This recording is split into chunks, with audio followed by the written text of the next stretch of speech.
श्रीमद् भगवद गीता अध्याय संख्या 3 श्लोक संख्या 27 से लेकर 30 तक कोशिश करेंगे सारे श्लोक हो जाएं। 27वां श्लोक पढ़ता हूँ।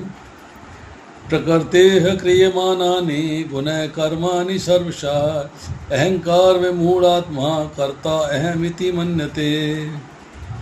जीवात्मा अहंकार के प्रभाव से मोहग्रस्त होकर अपने आप को समस्त कार्यों का कर्ता मान बैठता है, जबकि वास्तव में प्रकृति के 3 गुणों के द्वारा संपन्न किए जाते हैं।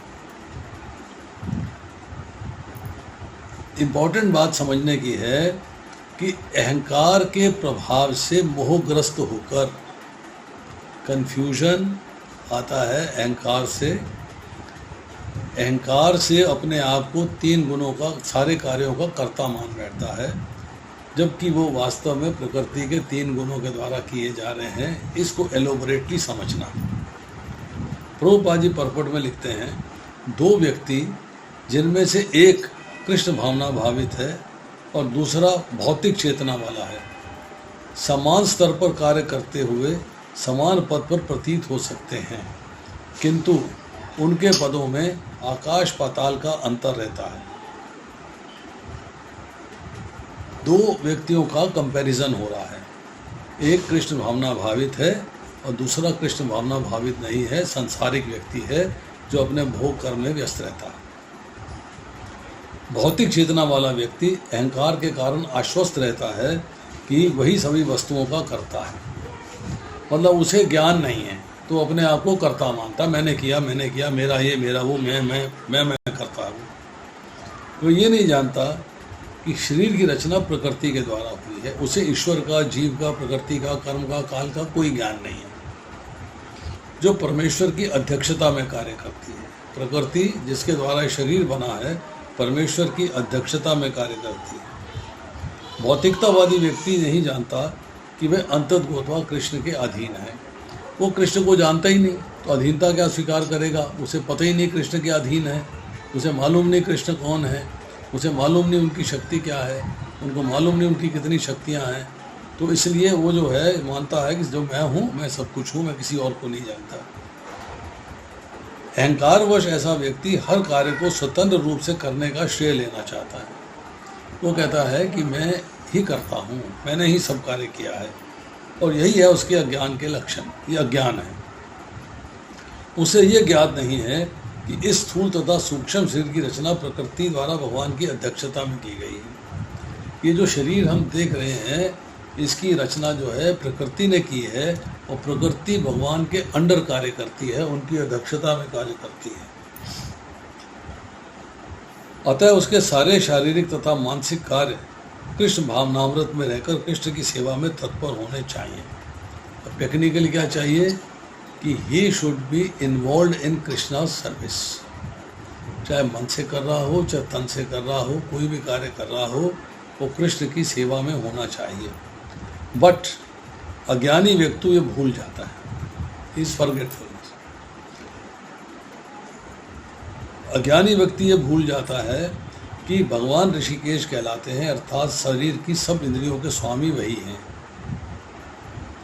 इंद्र तृप्ति के लिए इंद्रियों का निरंतर उपयोग करते कारण के कारण वह अहंकार के कारण वस्तुतः मोहग्रस्त रहता है। उसका लक्ष्य होता है इंद्र तृप्ति, भौतिक सुख भोग, भौतिक आकर्षण के प्रति आकर्षित होकर उसको एंजॉय करना, तो वो मोहग्रस्त रहता है।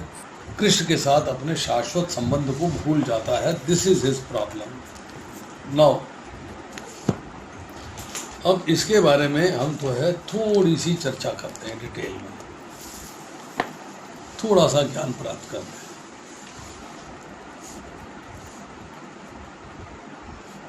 जिस शक्ति से शरीर, वृक्ष आदि पैदा होते हैं और घटते बढ़ते हैं,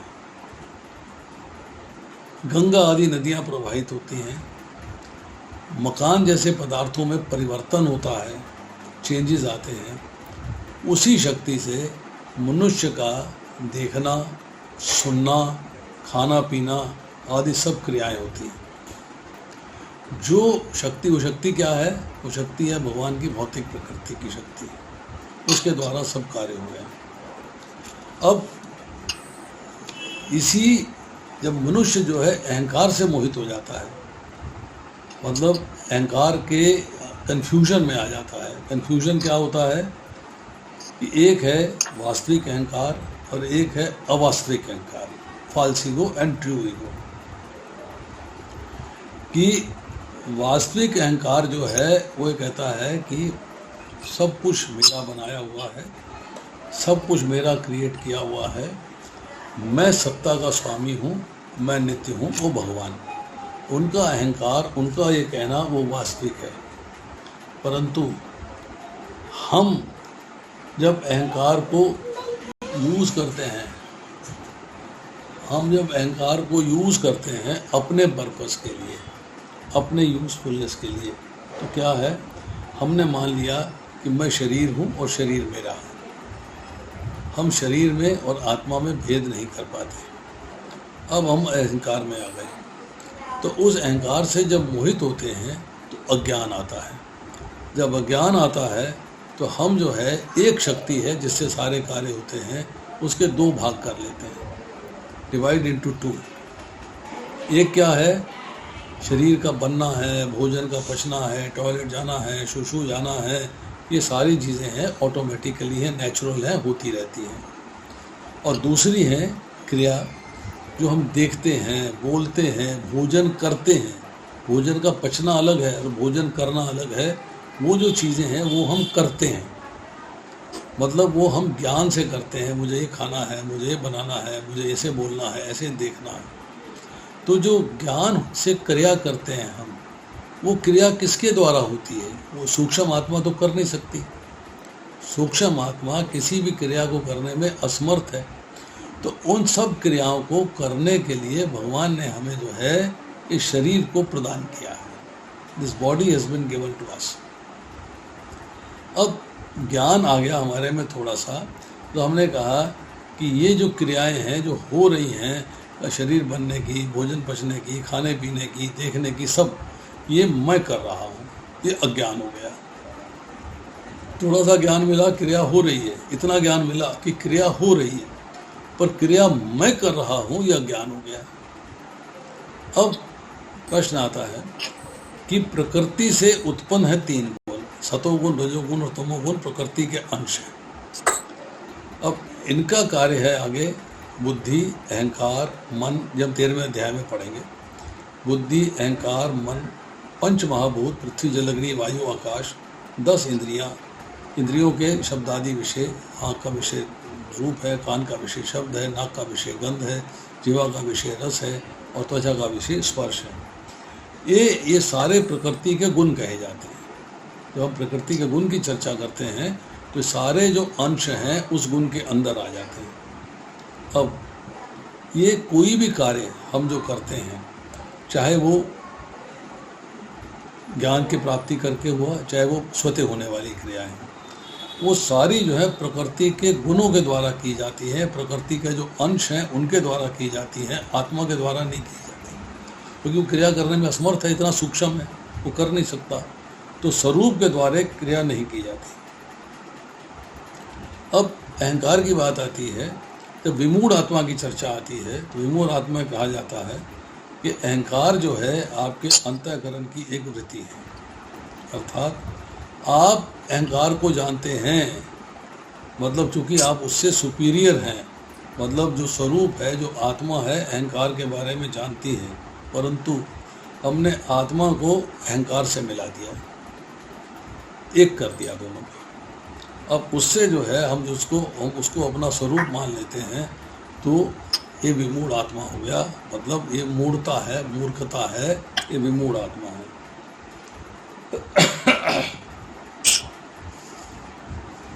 तो यहाँ पर ये कहा जा रहा है कि अहम जो है दो प्रकार का होता है, एक वास्तविक मैं हूँ और एक अवास्तविक, जैसे मैं शरीर हूँ।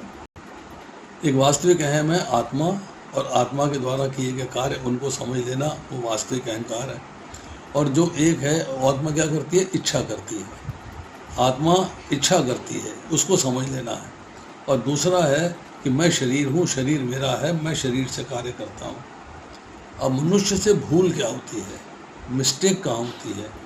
मिस्टेक होती है कि वास्तविक अहम जो है, जो हमारा स्वरूप है, जो आत्मा है, उसके द्वारा जो अहंकार है उसको भूलकर मैं शरीर हूँ इसको सत्य मान लेता है, इसी पे चलता है, उसको भूल जाता है, उसको भूल जाता है। अब जितने कर्म हैं, सारे के सारे कर्म इन प्रकृति से जो उत्पन्न गुण हैं जिसकी हमने चर्चा करी, इनके द्वारा किए जाते हैं। और जो व्यक्ति अहंकार से मोहित हो जाता है, अहंकार से कंफ्यूज हो जाता है, इल्यूजन में आ जाता है, भ्रम में आ जाता है, वो ये मान लेता है कि कर्ता मैं हूँ। प्रकृति ने नहीं किया है, कर्ता मैं हूँ मतलब आत्मा ही करता है, वो ये मान लेता है। वो अहंकार को अपना स्वरूप मान लेता है। अब अहंकार के कारण ही मनुष्य शरीर, इंद्रियां, मन आदि में मैंपन कर लेता है और उन क्रियाओं का कर्ता अपने आप को मान लेता है। और ये इसको मिटा नहीं सकता, क्योंकि इतने गहरा उसके अंदर प्रवेश कर गई हैं कि वो उसको मिटा नहीं सकता, उसको स्वीकार कर लेता है, उसी के ऊपर चलता है। वो जो है, जो एक्चुअल चीज़ है, जो एक्चुअल ज्ञान है, उस ज्ञान को जो है वो समझता नहीं है, उस ज्ञान को स्वीकार नहीं करता है। वो इस ज्ञान को स्वीकार करता है कि मैं शरीर हूँ, शरीर मेरा है, अपने एक्चुअल स्वरूप को भूल जाता है और इसको मान लेता है। तो वो कर्मों का कर्ता अपने को मान लेता है, मतलब अहंकार को आत्मा का स्वरूप मान लेता है। अहंकार और आत्मा में डिफ्रेंशिएट नहीं कर पाता, दोनों एक ही हैं, ये स्वीकार कर लेता है। अब यही बात प्रभुपाद लिख रहे हैं कि इंद्र तृप्ति के लिए इंद्रियों का निरंतर उपयोग करते रहने से अहंकार के कारण वस्तुतः मोहग्रस्त रहता है, जिसे कृष्ण के साथ अपने शाश्वत संबंध को भूल जाता है, अपने को याद रखता है बस। इसलिए कहते हैं प्रकृति क्रियमानानि गुणे कर्माणि सर्वशः, कि सारे कार्य प्रकृति के गुणों के द्वारा किए जाते हैं। कार्य करने के लिए भगवान ने शरीर दिया है आत्मा को, जिसके द्वारा वो कार्य कर सकता है। पर आत्मा जो है उसको अपना मान लेती है कि मैंने कार्य किया है, ये उसकी गलती हो जाती है, ये मिस्टेक हो जाती है। अब आती है चर्चा श्लोक संख्या 28 में। तत्त्ववित्त तु महाबाहो गुण कर्म विभागयो गुणा गुणेषु वर्तन्ते इति मत्वा न सज्जते। हे महाबाहो, भक्ति भाव में कर्म तथा सकाम कर्म के भेद को भली भांति जानते हुए जो परम सत्य को जानने वाला है, कभी भी अपने आप को इंद्रिय तथा इंद्र तृप्ति में नहीं लगाता। आपने सकाम कर्म को समझ लिया, आपने भक्ति भावमय कर्म को समझ लिया, दोनों में डिफरेंस समझ लिया, भेद समझ लिया, तो आप भगवान को समझ गए। इसलिए व्यक्ति जो है अपने आप को इंद्रियों तथा इंद्र तृप्ति में नहीं लगाता। परपट में प्रभुपाद लिखते हैं, परम सत्य को जानने वाला भौतिक संगति में अपनी विषम स्थिति को जानता है। जो परम सत्य को जानता है, जो भगवान को जानता है, भगवान के साथ अपने संबंध को जानता है, वो जो है भौतिक संगति में उसका क्या कंटैक्ट होने वाला है, क्या कार्य करने वाला है, ये स्थिति बड़ी विषम है, ये स्थिति को जान जाता है। वह जानता है कि वह भगवान कृष्ण का अंश है, जानता है, आसान है, और उसका स्थान इस भौतिक सृष्टि में नहीं होना चाहिए, भगवान के धाम में होना चाहिए। वह अपने वास्तविक स्वरूप को भगवान के अंश के रूप में जानता है। वो जानता है मेरा वास्तविक स्वरूप क्या है, भगवान का अंश हूँ, जीवेरे स्वरूप कृष्णेर नित्यदास, और अंश होने के नाते उनके दास का स्वरूप है, इस बात को स्वीकार करता है। जो वास्तविक स्वरूप को भगवान के अंश के रूप में जानता है, जो सच्चित आनंद में है, भगवान भी सच्चिदानंद है और जीव भी सच्चिदानंद है, आत्मा सच्चिदानंद है, और उसे यह अनुभूति होती रहती है कि मैं किसी कारण से देहात्म बुद्धि में फंस चुका हूँ। क्योंकि वो ज्ञानमान है, परम सत्य को जानता है, तो वह समझता है कि मैं इस वक्त शरीर प्राप्त करके फंसा हुआ हूँ, मैं फंस चुका हूँ इसमें, भौतिक संसार के कार्यकलापों में, और पुनरअपि जन्म में, पुनरअपि मरणम के चक्र में मैं उलझ चुका हूँ। अपने अस्तित्व की शुद्ध अवस्था में सारे कार्य भगवान कृष्ण की सेवा में नियोजित करने चाहिए। जब आप जो है अपने अस्तित्व को, अपनी आइडेंटिटी को पहचान लेंगे कि मैं भगवान का दास हूँ, तब सारे कार्य भगवान की सेवा के लिए किए जाएंगे। फलतः वह अपने आप को कृष्ण भावनामृत के कार्यों में लगाता है और भौतिक इंद्रियों के कार्यों के प्रति अनासक्त हो जाता है। इंद्र तृप्ति को कार्य नहीं करता फिर, और भगवान की सेवा के कार्य करता है, क्योंकि ये परिस्थिति जन्य तथा अस्थाई हैं। इंद्र तृप्ति के कार्य टेम्परेरी हैं, एंजॉयमेंट के लिए हैं, अस्थाई हैं, समाप्त हो जाते हैं। वे जानता है कि उसके जीवन की भौतिक दशा भगवान के नियंत्रण में है। फलतः वह सभी प्रकार के भौतिक बंधनों से विचलित नहीं होता, क्योंकि वैसे भगवत कृपा मानता है। लाइफ में अप्स आते हैं, डाउन्स आते हैं, ये कृपा है, इसको स्वीकार करता है वो कि होता रहता है। मात्र स्पर्शात कौनतय शीत उष्ण सुख दुखदा आगम अपायनी नित्या तांत तिक्षवा भारत। ये सुख और दुख ये आने जाने के समान है। जैसे सर्दी गर्मी आती जाती है, इस तरह ये भी आने जाने के समान है। क्षण भंगुर हैं, सीमित हैं, लिमिटेड हैं, इसलिए इनसे विचलित हुए बिना रहने का अभ्यास करें। यहाँ भी यही कहा जा रहा है कि इस प्रकार भौतिक बंधनों से विचलित नहीं होता, वह भगवत कृपा मानता है। श्रीमद् भागवत के अनुसार जो व्यक्ति परम सत्य के 3 रूपों ब्रह्म, परमात्मा तथा श्री भगवान को जानता है, वह तत्वविद कहलाता है, क्योंकि वह परमेश्वर के साथ अपने वास्तविक संबंध को जानता है। अब देखिए यहाँ पर भाग किए शब्द आई गुण और कर्म, मतलब गुण कर्म, इसकी चर्चा आ रही है। ये 2 विभाग हैं, 2 डिपार्टमेंट्स हैं। एक है गुण विभाग, जिसके अंदर है 3 गुण, शरीर, इंद्रियां, मन, बुद्धि, यथार्थ। दूसरा है कर्म, जिसके अंदर शरीर से होने वाली क्रियाएं हैं। तो अज्ञानी पुरुष जो है गुण और कर्म से संबंध मान लेता है और बंध जाता है। ये राग है, अटैचमेंट है। शरीर, इंद्रियां, बुद्धि, मन सब प्रकृति के कार्य हैं, तो मेरे ना हुए तो आत्मा के कैसे हो जाएंगे? आत्मा के नहीं होंगे, ये शरीर के कार्य हैं।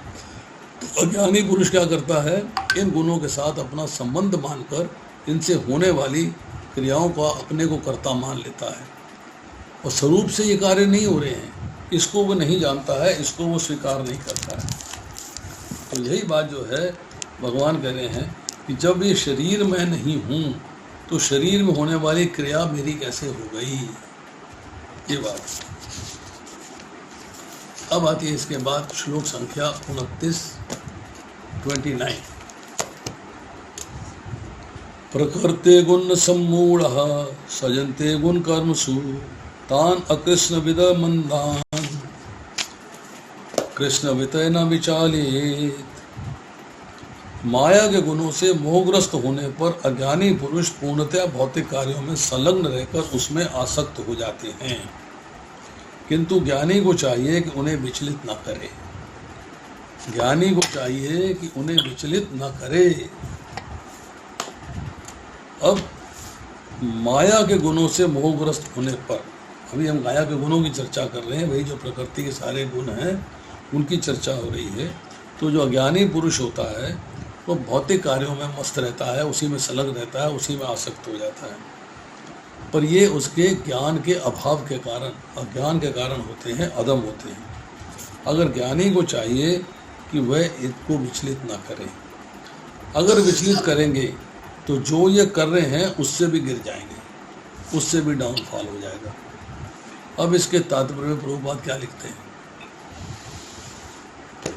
अज्ञानी मनुष्य स्थूल भौतिक चेतना से और भौतिक उपाधियों से पूर्ण रहते हैं। उनको इंटरेस्ट रहता है, भौतिक चेतना मतलब संसारिक भोगों का आकर्षण रहता है, और भौतिक उपाधियों मतलब मैं ये बन जाऊँ, मैं ये बन जाऊँ, मुझे पद मिल जाए, वो पद मिल जाए, प्रतिष्ठा मिल जाए, वो प्रतिष्ठा मिल जाए, इससे पूर्ण रहते हैं।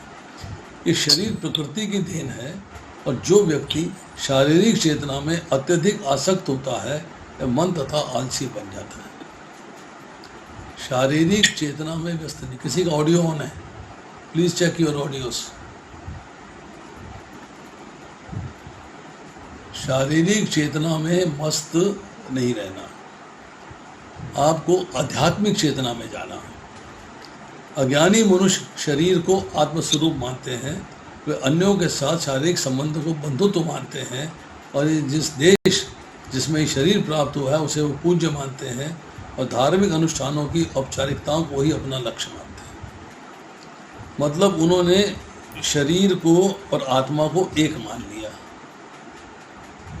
पहली बात तो आत्मस्वरूप हो गए। शारीरिक संबंध अन्यों के साथ किया तो बंधुत्व हो गया।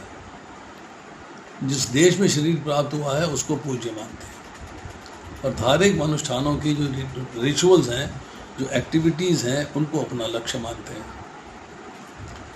ऐसे भौतिकतावादी, भौतिकताग्रस्त, उपाधिधारी पुरुषों के कुछ प्रकार के कार्यों में सामाजिक सेवा, राष्ट्रीयता तथा परोपकार है। ऐसी उपाधियों के चक्कर में सदैव भौतिक क्षेत्र में व्यस्त रहते हैं। इसके लिए आध्यात्मिक बोध मिथ्या है। उनके लिए अध्यात्म बोध मतलब ज्ञान, आध्यात्मिक ज्ञान उनके लिए मिथ्या है, झूठा है, सब गपोड़ शंकी है, उल्टा सीधा लिखा हुआ है, ये बेकार है। हमें जो ज्ञान प्राप्त हो रहा है साइंटिफिक, वो एक्यूरेट है, वो करेक्ट है, ऐसी उनकी फीलिंग है। अतः वे इसमें रुचि नहीं लेते। उनका भगवत गीता में, रामायण में, भागवतम में कोई इंटरेस्ट नहीं है।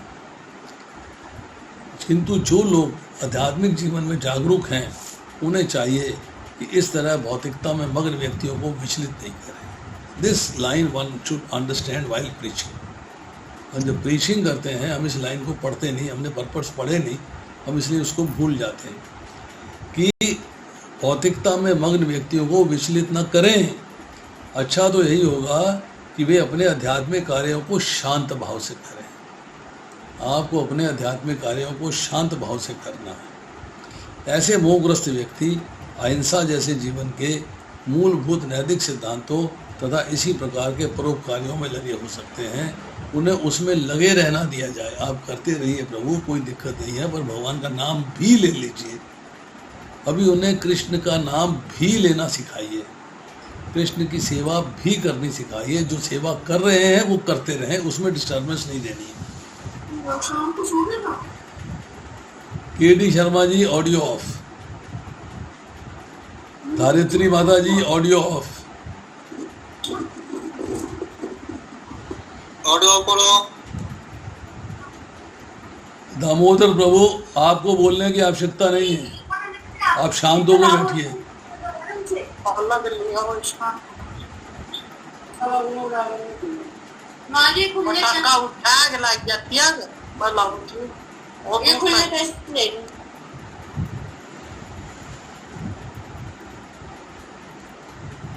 धारित्री माता जी का ऑडियो ऑन है।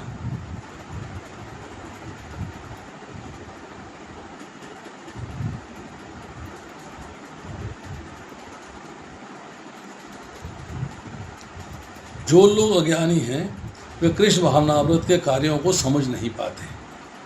अतः भगवान कृष्ण हमें उपदेश देते हैं कि ऐसे लोगों को विचलित न किया जाए। Please read this purport. 25वां 26वां श्लोक पढ़िए, 29वें श्लोक का परपट पढ़िए। प्रभुपाद क्या कह रहे हैं? हम लोग अभी, हमें पूरा ज्ञान नहीं होता और हम प्रीचिंग में घुस जाते हैं, हम प्रीच करेंगे। अरे पहले अपना पूरा ज्ञान प्राप्त करो, फिर दूसरे को प्रीच करो। और प्रीचिंग करने के लिए उसके ऊपर डंडा मत बरसाओ, ये छोड़ दे, वो छोड़ दे, ये कर दे, वो कर दे, ये कर ले, वो कर ले। नहीं, उसको जो कर रहा है अभी करने दिया जाए, अपना ऐड कर दिया जाए। फिर जब अपना ज़्यादा ऐड करेंगे वो अपना उसको छोड़ता चला जाएगा। अब जगह तो उतनी है, अगर आप घुस के बैठ जाओगे तो वो निकलता दूसरा आदमी हलेगा, हटेगा वहाँ से। तो उसको हौले हौले आप जो है प्रीच करिए, ग्रेजुअली उसको प्रीच करिए, उसको विचलित ना किया जाए और व्यर्थ ही अपना मूल्यवान समय नष्ट ना किया जाए। दोनों बातें हो गई। किंतु भगवत भक्त भगवान से अधिक दयालु होते हैं, क्योंकि वे भगवान के अभिप्राय को समझते हैं। फलतः वे सभी प्रकार के संकट झेलते हैं, और यहाँ तक कि वे अज्ञानी पुरुषों के पास जा जाकर उन्हें कृष्ण भावनामृत के कार्यों में प्रवृत्त करने का प्रयास करते हैं, जो मानव के लिए परम आवश्यक है। प्रयास करिए, एफर्ट्स करिए, टेलीफोन्स करिए, मिलिए, जाके बातचीत करिए, परंतु उन्हें अपनी जगह से विचलित मत करिए, उनको विचलित ना करिए। आपने पहले दिन ही आज्ञा बरसा दी, 16 माला जप करो, भगवत गीता पढ़ो, भागवत पढ़ो, मंदिर जाओ, सेवा करो, घर में डेटी वर्शिप करो, भगवान को भोग लगाओ, ये करो, प्याज छोड़ दो, लहसुन छोड़ दो, सिरका छोड़ दो, मशरूम छोड़ दो, ये छोड़ दो, वो छोड़ दो, चाय छोड़ दो, कॉफ़ी छोड़ दो, शराब छोड़ दो, गुटखा छोड़ दो। वो पहले दिन भाग जाएगा, मैं नहीं कर सकता भाई, नमस्ते, आप दूर रहो मेरे से। ग्रेजुअली उसको कृष्ण भावनामृत में लगाना है। यही बात हमने 26वें श्लोक में करी कि इससे उसका कृष्ण भावनामृत में क्रमिक विकास हो।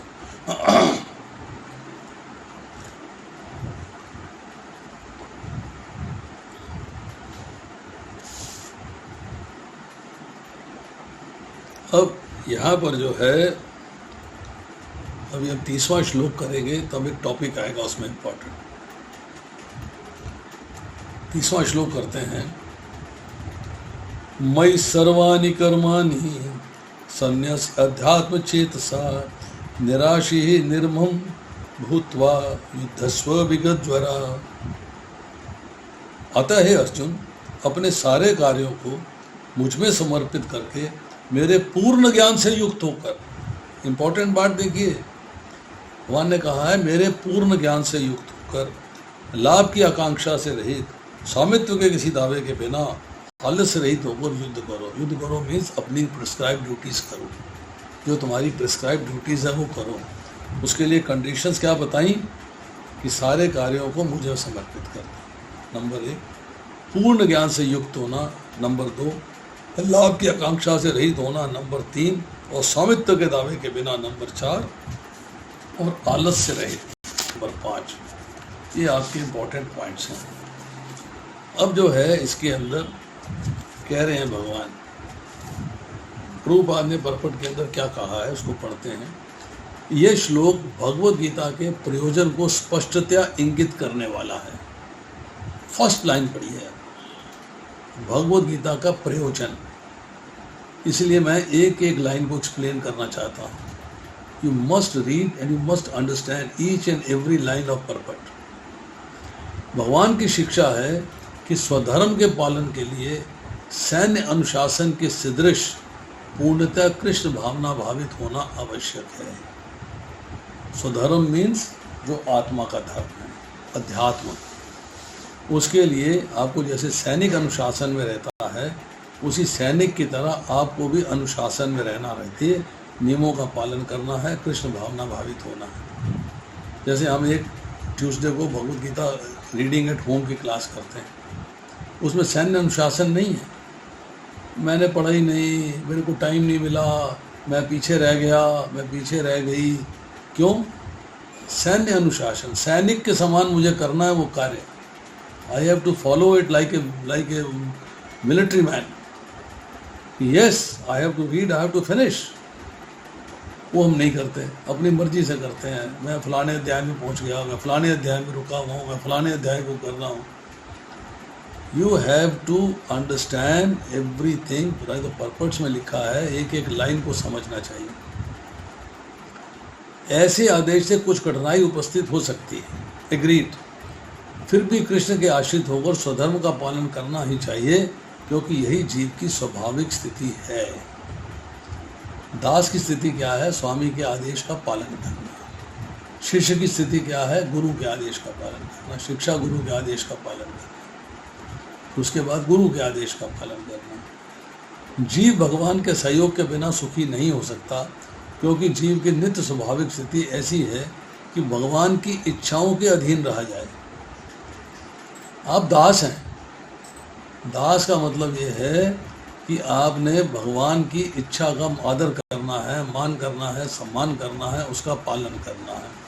अब भगवान पे अपनी इच्छाएं नहीं थोप सकते, भगवान की इच्छाओं को स्वीकार करना है। अपनी इच्छा नहीं कह सकते भगवान से, भगवान मेरे लिए, हम यही करते हैं, मंदिर में जाते सकाम कर्म योग क्या है, मंदिर में जाते हैं, भगवान के आगे बैठते हैं, प्रणाम करते हैं, दंडवत करते हैं, उनको फूल माला, फल फूल, भूख मिठाई अर्पित करते हैं, फिर भगवान से कहते हैं भगवान मेरा एक काम करवा दीजिए, सुख शांति मेरे घर भेज दीजिए, सब चैन हो जाए, बच्चे प्रॉपर हो जाए, बच्चे पढ़ जाए, नौकरी लग जाए, बढ़िया बहू मिल जाए, बढ़िया दामाद मिल जाए। हम जो है भगवान को अपनी सेवा में लगा देते हैं। उनकी इच्छाओं के अधीन रहना चाहिए, हमने अपनी इच्छा भगवान पे नहीं थोपनी चाहिए। अतः श्री कृष्ण ने अर्जुन को युद्ध करने का इस तरह आदेश दिया मानो भगवान उसके सेनानायक हो।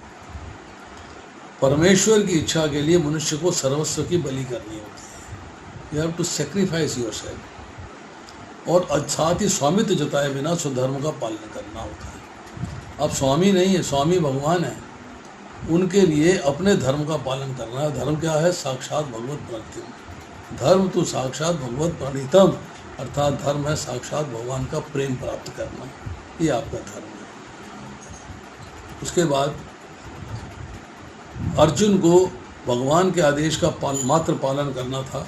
परमेश्वर समस्त आत्माओं के आत्मा है, और जो पूर्णता परमेश्वर पर आश्रित होता है, या दूसरे शब्दों में जो पूर्णता कृष्ण भावित भावता है, वह अध्यात्म चेतसा कहलाता है। मतलब उसकी चेतना जो है आध्यात्मिक हो जाती है। क्यों? उसने कृष्ण के प्रति अपने आप को समर्पित कर दिया है, कृष्ण पे आश्रित हो गया है। निराशी का अर्थ है स्वामी के आदेश के अनुसार कार्य करना, अपनी कोई आशा नहीं रखना। निराशी, निराशी, आपकी अब कोई आशा नहीं है, आपकी कोई आशा नहीं है।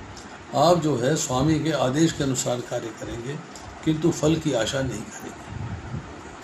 कोषाध्यक्ष अपने स्वामी के लिए लाखों रुपए गिन सकता है, परंतु इसमें से एक भी पैसा नहीं चाहता। उसी प्रकार मनुष्य को ये समझना चाहिए, इस संसार में किसी व्यक्ति का कुछ भी नहीं है, सारी वस्तुएं परमेश्वर की हैं, भगवान की हैं।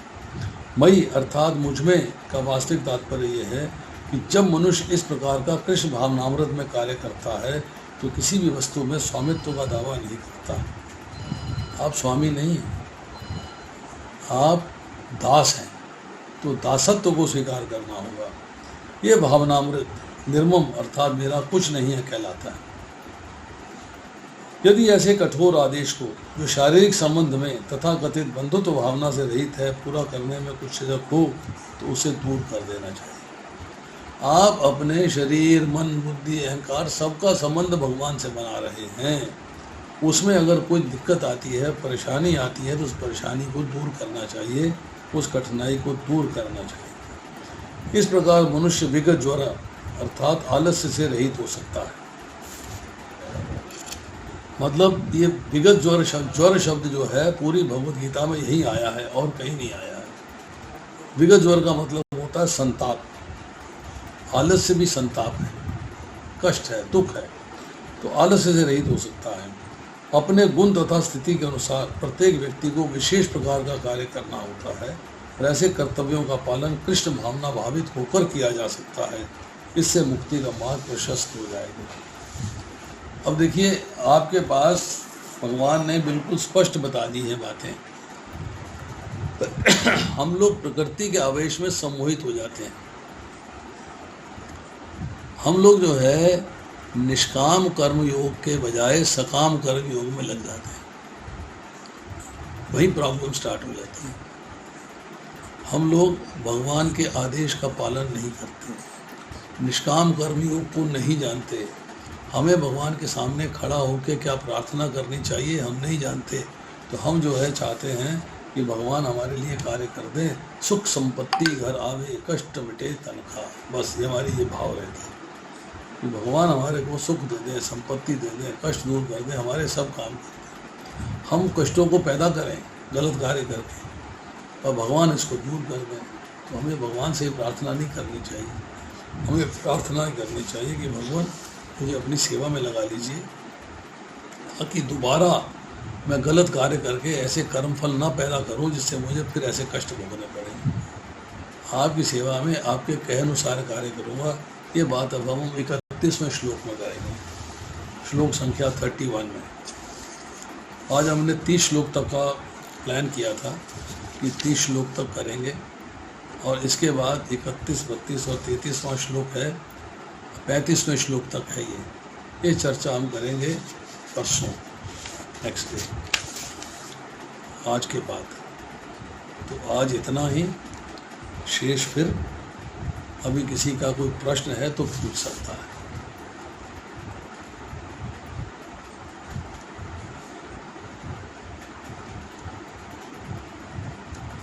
हरे कृष्ण प्रभु जी। प्रभु जी, जैसे अभी आपने बताया कि भगवान से कुछ मांगना नहीं चाहिए और उनसे ये चीज आपको आग्रह नहीं करना चाहिए कि किसी अपने लाभ के लिए। प्रभु जी, मतलब कुछ लोगों को मैं जानती हूँ, वो ऐसे करते हैं कि जैसे सपोज कीजिए उन्हें जगन्नाथ जी जाना है, तो इतनी कठोर तपस्या करते हैं प्रभु जी, 2 महीने का फास्ट, 3 महीने का, और वो जिद कर लेते हैं कि आप मुझे बुलाएंगे तभी मैं फास्ट को बंद करूंगा, ये ऐसे। तो प्रभु जी, ये भी इनको आज्ञा देना ही हुआ या फिर ये जो है वो उनका प्यार हुआ, क्या हुआ ये? देखिए ऐसा है कि ये अज्ञान है, अज्ञान है। आपके अंदर भगवान ने इच्छा करने की शक्ति दी है, आप स्वतंत्र इच्छा कर सकते हो, जैसे मर्जी चाहो वैसे कार्य करो। भगवान ने कहा यत् इच्छेसी तथा कुरु, तो इच्छा कर और उसके अनुसार कार्य कर। अब आप ये एक्सपेक्ट करते हो कि भगवान आपको बुलाएं, उन्हें क्या ज़रूरत है आपको बुलाने की? Why should he call you, why should he call you? कि भगवान बुलाएंगे तो मैं जाऊंगा। अरे भाई आप इच्छा प्रकट करो कि मेरे को भगवान के धाम जाना है, भगवान से मिलना है, जाके भगवान के दर्शन करने हैं, भगवान की दर्शन करके वहाँ पे जो भी पॉसिबल है, कीर्तन करना है, कथा सुननी है, दर्शन करने हैं, सेवा करनी है, मैं वो कार्य करने जा रहा हूँ। उस कार्य के लिए इच्छा आप प्रकट करोगे और फिर अपने संसाधन यूज़ करोगे वहाँ जाने के लिए। फिर जाना कैसे है? जाना दो तरीके का है। एक है हठ योग। हठ योग का मतलब है कि मैं यहाँ से गया, वहाँ जाके मैंने होटल में कमरा ले लिया, वहाँ से मैं लेट के जा रहा हूँ दर्शन करने के लिए। ये सब मूर्खता है। भगवान कहते हैं कि तुम आए हो, तुमने फ़्लाइट ली है, ट्रेन से आए हो, बस से आए हो, जैसे भी आए हो, आ गए हो, तुमने इच्छा प्रकट करी है मेरे दर्शन करने की, दर्शन आपको उपलब्ध है, करिए, दर्शन करिए आप। मैं इसके लिए आपको एक स्टोरी सुनाऊंगा, बड़ी अच्छी स्टोरी है, मेरे साथ बीती है, मैं आपको वो बताऊंगा, उससे आपको थोड़ा सा ज्ञानवर्धन होगा। अब लोग कहते हैं हम तो दंडवती करेंगे, लेट के भगवान गोवर्धन परिक्रमा करेंगे, लेट। अब या करो, तुम्हें करना है तो। गोवर्धन जी तो नहीं कहते कि लेट के परिक्रमा करो, वो तो नहीं कहते कि आप ऐसे ऐसे कार्य करो। अब कुछ लोग हैं ऐसे, मैं आपको बताता हूँ। हमारे एक भक्त हैं पंजाई बाग टेम्पल में, चातुर्मास से आया।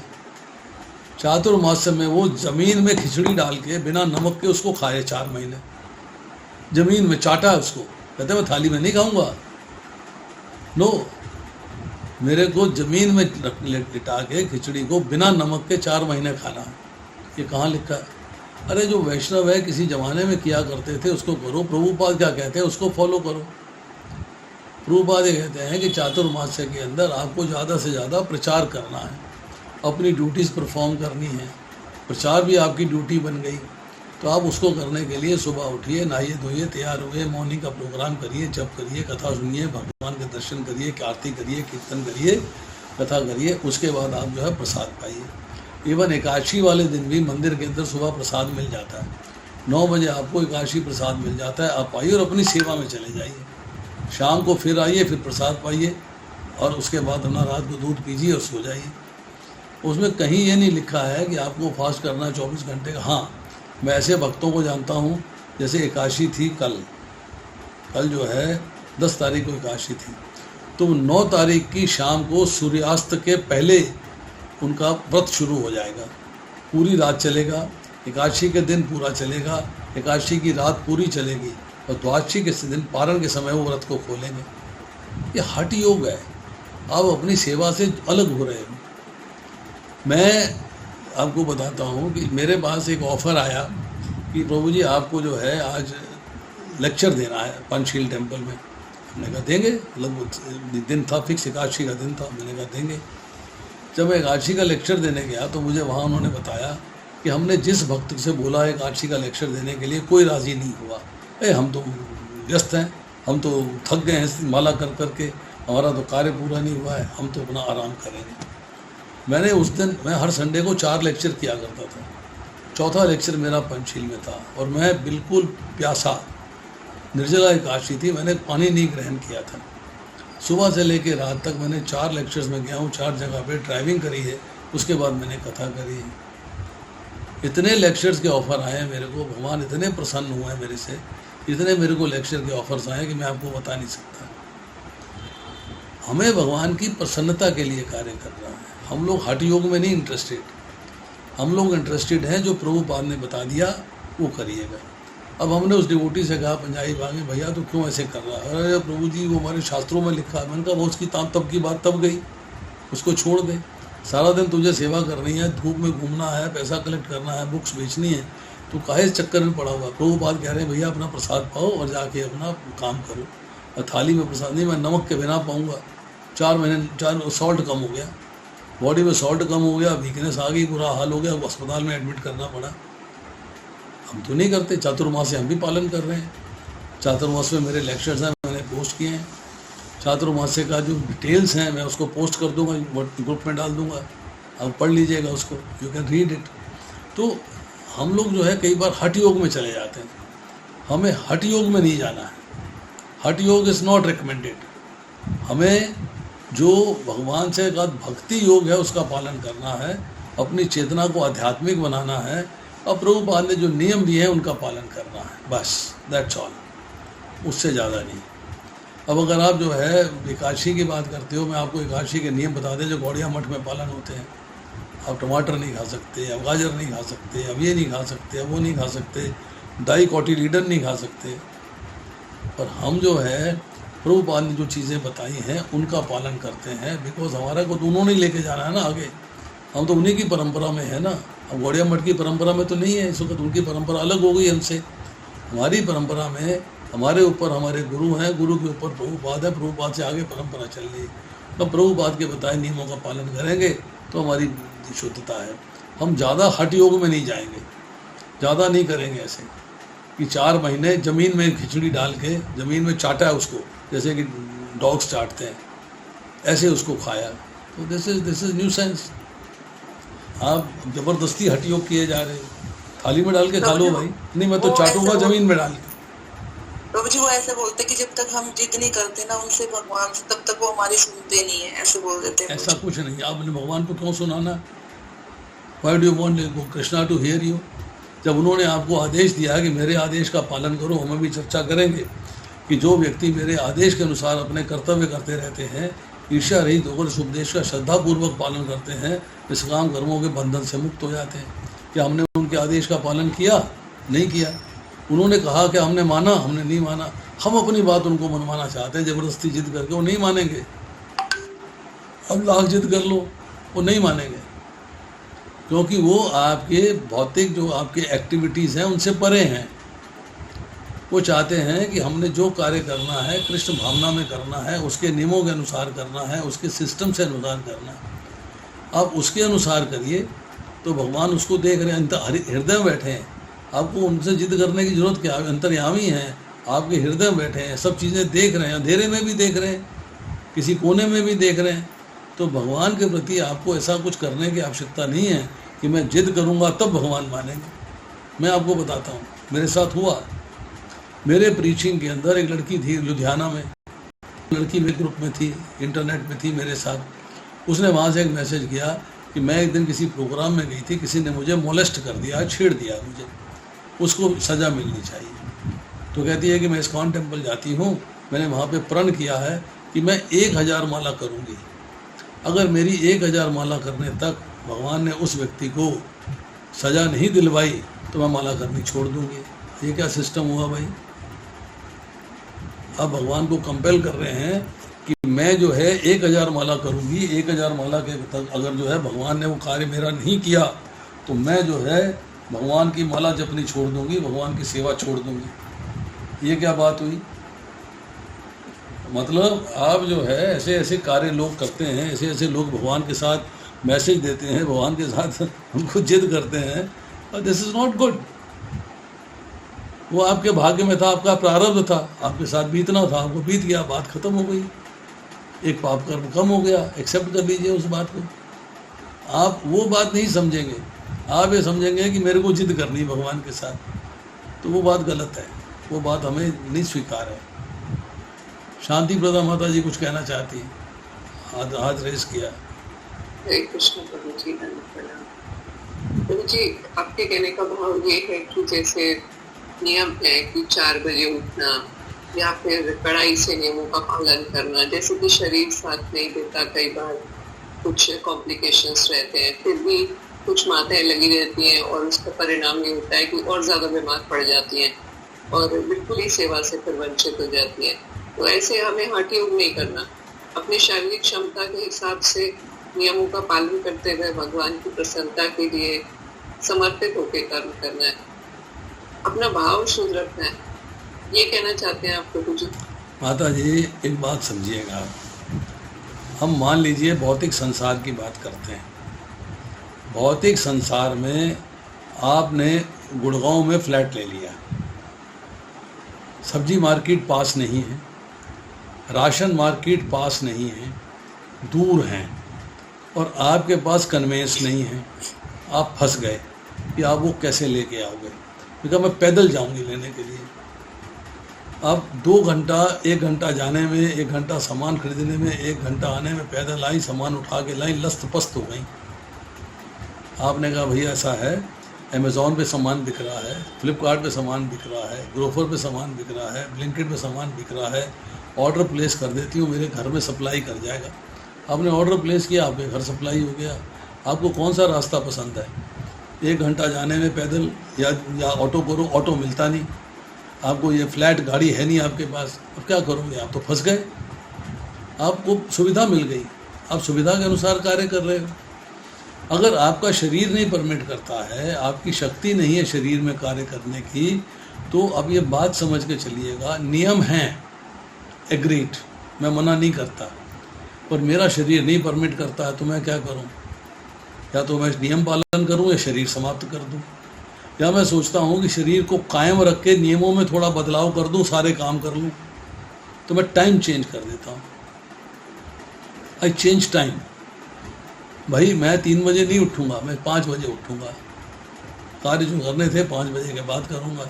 मैं 3 बजे, 3 से लेकर 5 के कार्य 2 घंटे के कार्य 2 घंटा डिले कर दूंगा, दोपहर में कर लूँगा। मैं कार्य करूँगा, परंतु मैंने कार्य के अंदर अपने शरीर को भी कायम रखना है, मुझे अपने शरीर को समाप्त नहीं करना है। भगवान ने दिया है भाई, भगवान की भौतिक प्रकृति भगवान का अंश है, उसके द्वारा शरीर बना है।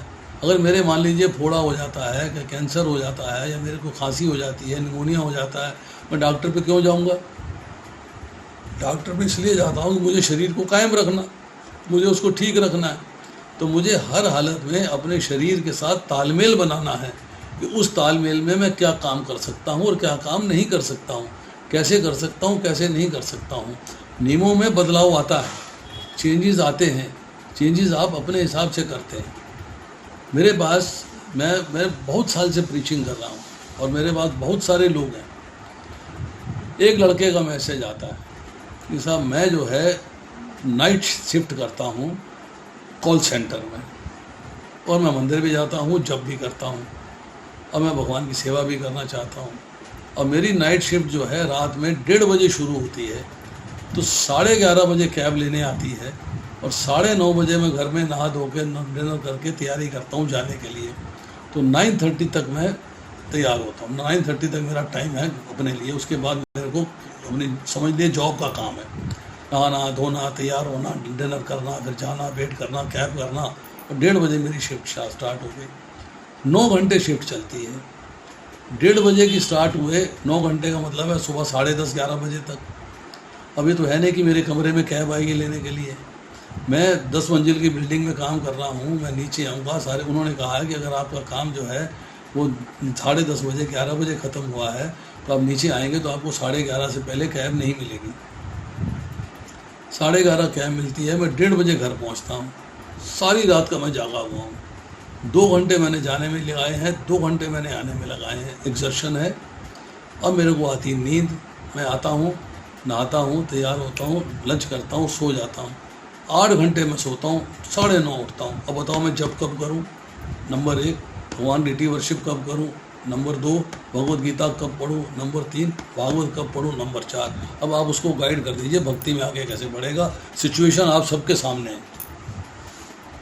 हम लोग कायदे कानून की बात करते हैं, इस केस के अंदर कायदा कानून कैसे लगेगा? हाउ विल ही सर्व कृष्णा, कैसे कृष्ण का सर्विस करेगा वो? उसे 8 घंटे सोना भी है, सारी रात फिर जागना है उसे। 1:30 बजे घर में आके सोया है, 9:30 बजे उठा है, 9:30 के बाद तैयारी करी है, ड्यूटी करके फिर 1-1:30 बजे घर पहुंचा है। अब उस व्यक्ति के लिए आपके पास क्या गाइडेंस है? How will you guide him, ये मुझे बता दीजिए, मैं वही गाइडेंस उसको दे दूंगा। I will guide him provided you give me the guidance. सब लोग भक्तगण बैठे हुए हैं और मुझे गाइडेंस दीजिए कि मैं उस भक्त को कैसे गाइड करूं। Very good devotee, he wants to serve, he is doing service, और वो कैसे गाइड करेगा मुझे बता दीजिए। कहाँ ब्रह्म मुहूर्त है, कहाँ सुबह के मार्क्स हैं साधना शीट में, कहाँ उसके भागवतम पढ़ने का टाइम है, कहाँ भगवत गीता पढ़ने का टाइम है, कहाँ उसके पास सारी समस्याओं का हल है। ऐसा एक नहीं, ऐसे अनेक लड़कों के फ़ोन आए। शिफ्टें सबकी अलग अलग हैं, और वहाँ पर आपको आँख नहीं झपकनी है, कान में सिस्टम लगा हुआ है, क्वेश्चंस आ रहे हैं अमेरिका से, ऑस्ट्रेलिया से, न्यूजीलैंड से, अलग अलग कंट्री से, और आपको उसका आंसर करना है। You have to be alert. आप सो नहीं सकते, आप काम छोड़ नहीं सकते। अब आप मुझे गाइड करिए। आकाश कृष्णा माता जी ने हाथ उठाया, करिए गाइड माता जी, बोलिए।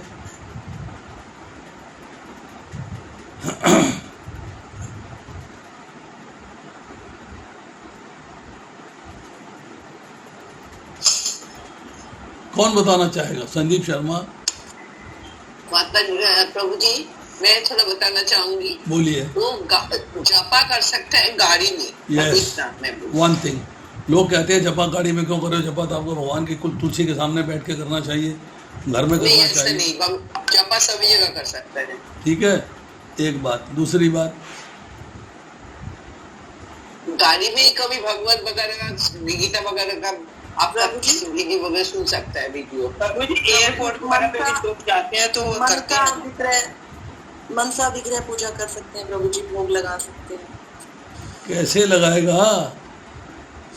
मनसा प्रभु जी, मानसिक लगाएगा, टाइम कहाँ उसके पास? मन के भाव से प्रभु जी। यस, तो इसलिए जो है इन सब बातों को समझना है। हम जब प्रचार करते हैं तो हमें सामने वाले की कंडीशन को समझना है। We can't dictate our terms. अरे तू 3:30 नहीं उठा, तू 4:30 मंगल आरती नहीं करी, तू भक्त नहीं है, भाग जा। नहीं, वो कह रहा है कि मैं भक्ति करना चाहता हूँ, मैं माला भी जपना चाहता हूँ, मैं भक्ति भी करना चाहता हूँ, परंतु मुझे बताएं मैं कैसे करूँ। तो इसलिए उसको गाइडेंस जो है उसकी डिफरेंट गाइडेंस है।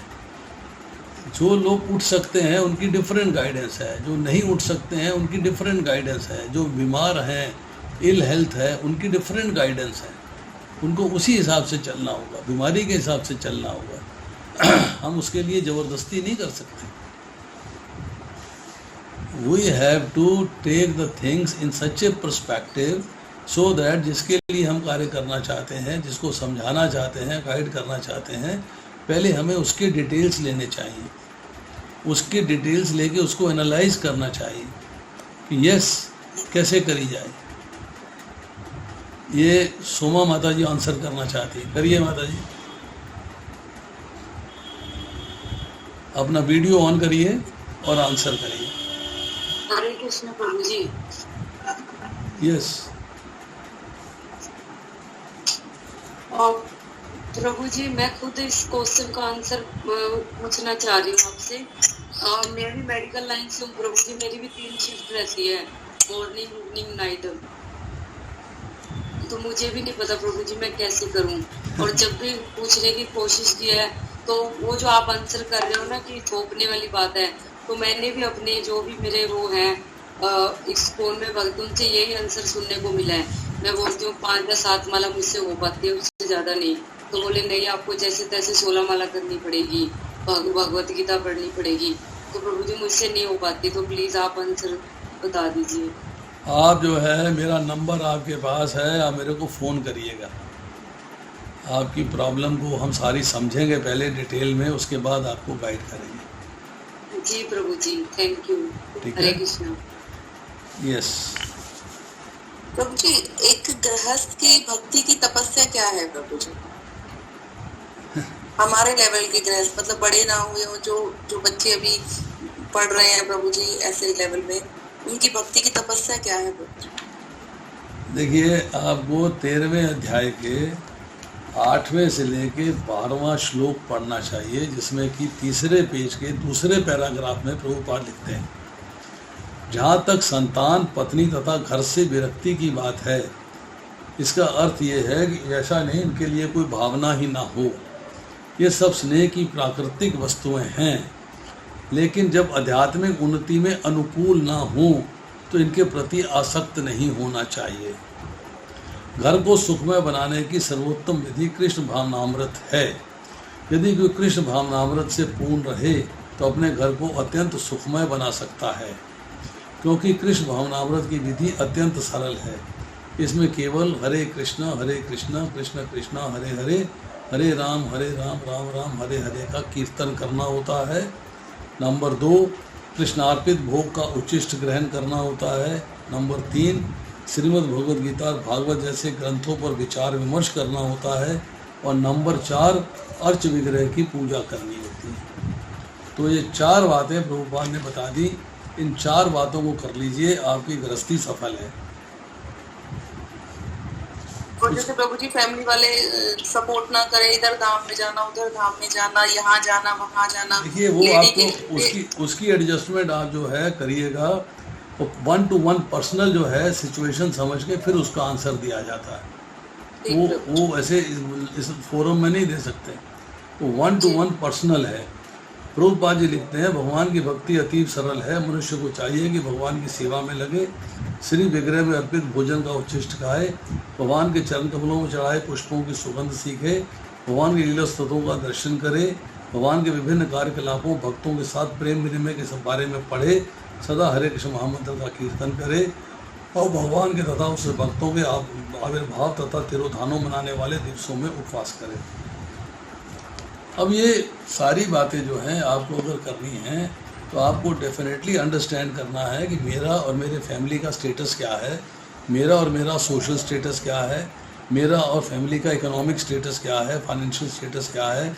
हर चीज़ को कंसिडर करते हुए आपको कार्य करना है।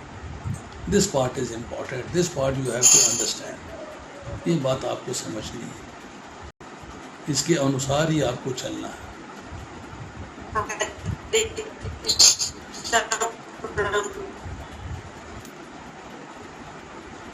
हरे कृष्णा प्रभु जी, दंडवत प्रभु जी। मेरा ये क्वेश्चन है कि वास्तविक जो आपने अहंकार बताया है और ये वास्तविक, इसका जरा मेरे को अब दोबारा जरा बताएंगे प्रभु जी।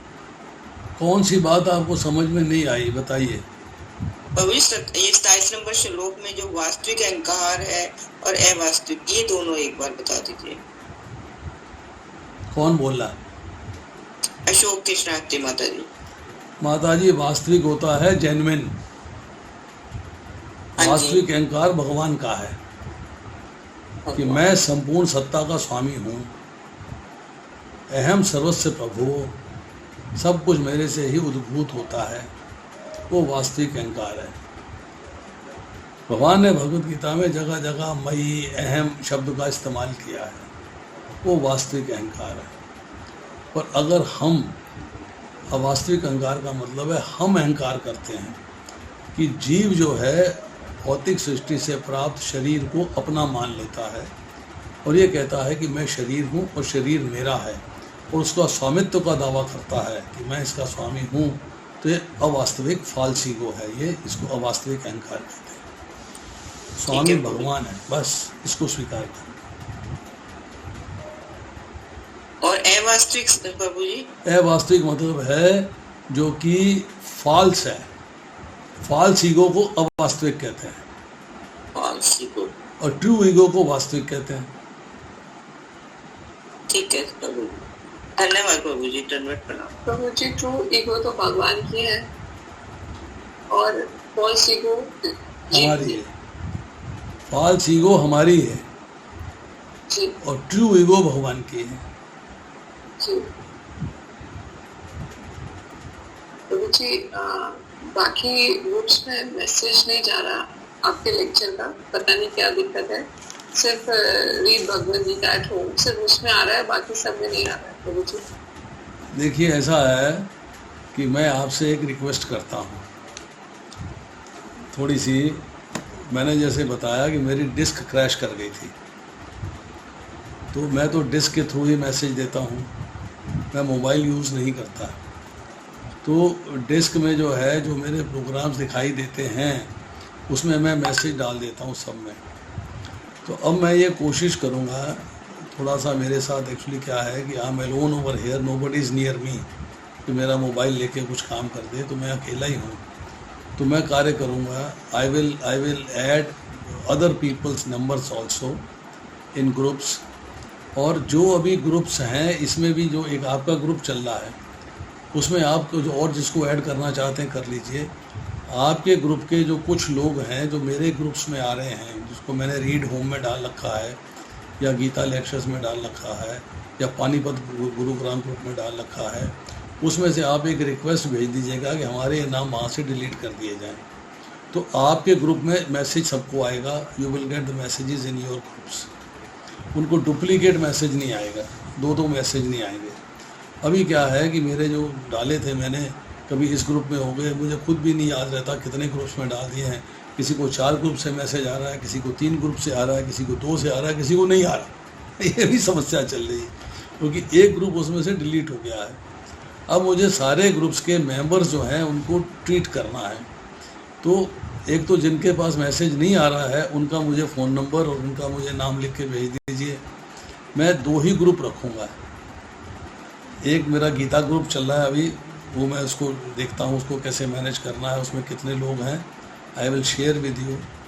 और दूसरा जो है, या तो कोई मेरे पास एनी डेस्क पे आ जाए और एनी डेस्क पे आके मेरा कुछ काम जो है वो बैठ के निपटा दे, थोड़ा क्लियर कर दे कि यहाँ इसमें ये नंबर ऐड करने हैं, उसको ऐड कर देते हैं।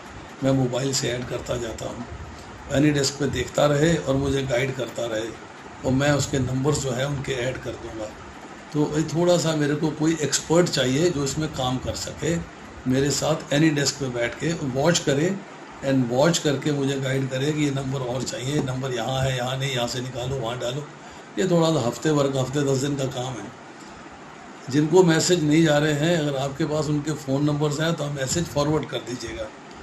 मैं कोशिश, और उनके मुझे नंबर दे दीजिएगा, मैं नंबर दे के उनका नाम कहीं ना कहीं डालने की कोशिश करूँगा जिससे कि उनको भी मैसेज चले जाए।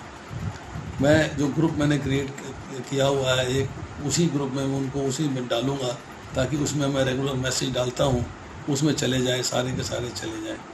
फिर मैं जो है उस ग्रुप का नाम क्या रखा आपने, हेडिंग क्या है? उस ग्रुप का नाम है पानीपत गुरुग्राम गीता। अब एक रीड होम गीता चल रहा है, एक रीड होम गीता चल रहा है। रीड होम गीता तो है हमारे पास, ठीक है कि नहीं? अब रीड होम होता हुए मैसेज आ रहे हैं, वही कुछ लोग जो है पानीपत ग्रुप में भी ऐड है, उनके भी मैसेज आ रहे हैं, तो पानीपत पर भी आ रहे हैं, डुप्लीकेट जा रहे हैं। तो मैं चाहूँगा कि कल का 7 बजे का क्लास का इंफॉर्मेशन किस में आएगा? कल का मैसेज आपको भी तो सारे ग्रुप्स में डाल रहा हूँ, सभी में आएगा, सभी में आएगा। अभी तो मैं सभी में डाल रहा हूँ, सभी में आएगा। ठीक है। और आने वाले कल में मैं इनको मॉडिफाई करूँगा, इनको ठीक से बनाऊँगा ताकि जो है मैसेज ठीक से जा सके। और शांति प्रदा माता जी से रिक्वेस्ट है। एक और ऑब्जर्वेशन किसी भक्त की थी, पानीपत ग्रुप पे किसी ने डाला था कि हमारे दोनों ग्रुप में एक पाकिस्तान का नंबर है। तो मुझे तो कोई उसमें आपत्ति नजर नहीं आती, लेकिन आपकी नॉलेज में है तो ठीक है, अदरवाइज कोई बात नहीं। जो पाकिस्तान का नंबर है वो आप मुझे नंबर नोट करके व्हाट्सएप कर दीजिएगा। ठीक है। मैं जानना चाहूँगा कि वो भक्त है कि नहीं है, डिवोटी है कि नहीं है, क्योंकि हमारा जो आज मॉर्निंग का क्लास था, जिन लोगों ने मॉर्निंग की क्लास अटेंड करी है उनको मॉर्निंग की क्लास कैसी लगी? बहुत अच्छी थी, बहुत अच्छा लगा, बहुत अच्छा लगा प्रभु। अरे एक्सीलेंट प्रभु जी, एक्सीलेंट। और आने वाले समय में भी इसी तरह की क्लासेज ऑर्गेनाइज की जाए। जी जी। कृष्णा माता जी मैं आपको फॉरवर्ड कर दूंगी कल का लिंक ना, मॉर्निंग का, मेरे पास आपका नंबर है। Thank you so much.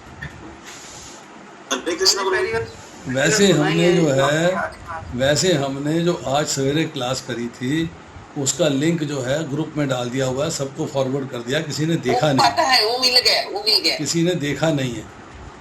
देखा ये जो सुनिए, देखा चलाया यूट्यूब में। ये जो ग्रुप है, ये जो देखा है ग्रुप है, देखा है, आधा सुना भी है दोबारा। इस देखा और ग्रुप मैंने में तो अपने माता पिता को भी फॉरवर्ड किया और भी मतलब जिनको मुझे करना चाहिए था। मैंने भी अपने दोस्तों को किया, बहुत लोगों को किया। हरे कृष्णा प्रभु जी, दंडवत प्रणाम। हाँ प्रभु जी, प्रभु जी जैसे आपकी आज सुबह क्लास थी ना, वैसे तो मेरे को उम्मीद थी, लेकिन मेरी उम्मीद थी क्लास ऊपर थी। तो इस तरह क्लास आपने है कि आप 15 दिन में या 1 महीने में मिले ना प्रभु जी, ये मोटिवेशनल जो होती है ना बातें, उस तरह का कार्य करती है। मैंने आज कम से कम 50 आदमी को भेजी होगी और 10 का मेरे पास सुनने के बाद बड़ा अच्छा रिस्पॉन्स आया प्रभु। सबको जो भक्ति में नहीं था ना, उसको भी अच्छा लगा कि हाँ ये तो जीवन से रिलेटेड है, ये तो हमें पता होना चाहिए। तो इस तरह की सच्चाई से प्रेरित जो लोगों को बहुत सभी के साथ होती है, और मेन उसका वही प्रभु जी मोटिव भी वही है, सब कुछ वही है रिलेटेड हमारे से। तो इस तरह की महीने में क्लास आप जरूर करें, ये तो बहुत अच्छी क्लास थी प्रभु जी। हरे कृष्ण। हमने कुछ टॉपिक सिलेक्ट किए हैं, उस टॉपिक में 15 दिन या महीने में एक क्लास हुआ करेगी। बिल्कुल बिल्कुल, बहुत अच्छा। जैसे अभी हमने एक टॉपिक जो सिलेक्ट किया है वो है कि मनुष्य ना चाहते हुए भी पाप कर्म क्यों कर बैठता है। चाहता नहीं है पाप कर्म करना, फिर भी पाप कर्म हो जाता है। इसके ऊपर छोटी सी क्लास होगी एक, इसके साथ कोई और टॉपिक अटैच किया जाएगा ताकि 2 टॉपिक मिला के एक क्लास हो जाए। अभी इस पर प्लानिंग चल रही है। प्रभु जी एक टॉपिक मैं सजेस्ट करूं? हाँ जी। एक टॉपिक है आपके जिंदगी का कुछ कहानी है प्रभु जी, बहुत मुझे जानने की इच्छा है। आपके जिंदगी में बहुत सारी ऐसे घटनाएं हैं जो हमारे लिए बहुत ही अच्छा हो रहा है। अभी माता जी ने कहा था भगवान हमें बुलाते नहीं और हम भगवान के पास जाते नहीं, ऐसी कुछ चर्चा हुई थी। तो मैं आपको उसकी स्टोरी सुनाऊंगा, आपको बड़ी हैरानगी होगी और बड़ा आश्चर्य होगा। अभी सुनाता हूँ मैं। बहुत सारे लोग चले गए हैं, पर जो ठीक है, जिनके भाग्य में है वो सुन लेंगे, जिनके भाग्य में नहीं है वो नहीं सुनेंगे। मेरा सिर्फ ये पहले मैं जो बात कह रहा था वो ये है कि हमारी जो आज मॉर्निंग में क्लास हुई थी वो 7 बजे शुरू होती है और 8 साढ़े 8 बजे ख़त्म होती है। उसमें हम भगवत गीता के श्लोक, भागवत के श्लोक कर रहे हैं, और जैसे हमने भगवत गीता के श्लोक कर रहे हैं एक एक लाइन, ऐसी वहाँ भी एक एक लाइन डिस्कस होती है। भक्तगण आपस में डिस्कस करते हैं, आपस में चर्चा करते हैं, और जहाँ उनको क्लैरिटी नहीं होती है वहाँ वो या तो पॉइंट नोट कर लेते हैं। अगर मैं होता हूँ तो मैं क्लियर कर देता हूँ, अगर मैं बाई चांस किसी दिन नहीं आ पाया तो अगले दिन मैं क्लियर कर देता हूँ। पॉइंट नोट किए होते हैं, मैं क्लियर कर देता हूँ। उस क्लास में जो भी आना चाहे, लिंक यही है जिस लिंक पे आपने आज क्लिक करके ज्वाइन किया है, सेम लिंक है। उस लिंक पे आप सुबह 7 बजे ज्वाइन कर सकते हो। भागवतम का 3रा स्कंद चल रहा है, 22वां अध्याय चल रहा है, और 34 से लेकर 36 श्लोक, 4 श्लोक पे कल चर्चा होगी, डिस्कशन होगी आपस में। You can join that, you can come on that class. आप में जो भी आपकी इच्छा करें, जो भी इसका मन करे, इसी लिंक पे जाके क्लिक करके ज्वाइन कर सकता है। एक वक्ता है, उसको सुनना चाहते हो वो सुन लीजिए, आप इसको सुनना चाहते हो इसको सुन लीजिए। इसमें आप पार्टिसिपेट कर रहे हो, आपका भी हिस्सेदारी है, आप भी डिस्कशन कर रहे हो। अब दूसरी बात जो हमने अभी कही कि मैं आपको अपने एक्सपीरियंस, माता जी ने पूछा था, एक्सपीरियंस सुनाता हूँ। अब मेरा एक्सपीरियंस सुनिएगा, आपको थोड़ा आश्चर्य होगा। ये भगवान के बुलाने या ना बुलाने की बात है। मेरे बच्चे ने 12 क्लास पास किया, मेरे सन ने 12 क्लास पास किया। उसको एडमिशन लेना था इंजीनियरिंग में, तो हमने कहा ज़रा सारे कॉलेजेस का पता करा जाए कि इसको कौन से कॉलेज में एडमिट कराया जाए। तो हमने यहाँ से एक टूर बनाया। यहाँ से हम गए पूना के कॉलेजेस एक्सप्लोर किए, भक्त की सहायता, भक्त थे वहाँ पे, भक्त की सहायता से पूना के कॉलेज एक्सप्लोर किए। पूना के बाद हम लोग वहाँ से गए बेलगाम, हमने बेलगाम के कॉलेज एक्सप्लोर किए। बेलगाम से हमारा मूड बना कि हमको जाना चाहिए बेंगलोर। तो हम बेलगाम से हम पंढरपुर भी गए थे दर्शन करने के लिए, ओनली फॉर दर्शन। वहाँ कॉलेज नहीं है कोई, भगवान के दर्शन किए हमने पंढरपुर में। वहाँ से वापस आए, हम वहाँ से चले गए बेंगलोर। बेंगलोर में हम अपने एक रिश्तेदार के घर में ठहरे, एयरफोर्स स्टेशन में ठहरे। वहाँ से हमने जो है बेंगलोर के सारे कॉलेजेस के विज़िट किया और एक्सप्लोर किया किस कॉलेज में भर्ती कराना चाहिए। अल्टीमेटली वहाँ बैठे बैठे मन में हमारी बात आई कि जब बेंगलोर आए हैं तो तिरुपति बालाजी के दर्शन करके जाएंगे। इच्छा हमने करी, भगवान ने नहीं बुलाया, हमारी इच्छा हुई है कि हमें एक दिन तिरुपति बालाजी के लिए निकालना है। तो हमने जो है वो दिन निकाला संडे का, कि संडे को हम जो है जाएंगे बालाजी के दर्शन करेंगे। प्लान हो गया। अब दर्शन करेंगे, जान पहचान तो कोई है नहीं। तो दिल्ली से जब मैं गया था तो बेंगलोर में कॉलेजेस के कंटेक्ट्स में मेरे को किसी का एड्रेस मिला था कि आप वहाँ जो है मिस्टर सेठी हैं, मिस्टर सेठी से कांटेक्ट करिएगा, ये नंबर है, और हमारा नाम बताइएगा, वो आपकी हेल्प करेंगे। हम वहाँ गए, हमने मिस्टर सेठी को फ़ोन किया, उनका नाम बताया हमने कि हमें इन्होंने भेजा है। तो वो सेठी नहीं था, वो शेटी था, शेटी। पर सरदार जी सेठी कह रहे थे उसको। वो शेटी जो है वो हमसे मिलने आया, जहाँ हम ठहरे हुए थे वहाँ मिलने आया। उसने हमें जो है बेंगलोर में कॉलेजेस में ले गया, वो ले गया हमें कॉलेजेस में, उसने हमें कॉलेजेस में मिलवा दिया सबसे। मैंने उस शेटी से कहा भाई ऐसा है कि मेरा मन तिरुपति बालाजी जाने का है, कोई यहाँ से अरेंजमेंट हो सकता है, कोई सिस्टम है जैसे हम जा सकें वहाँ पर।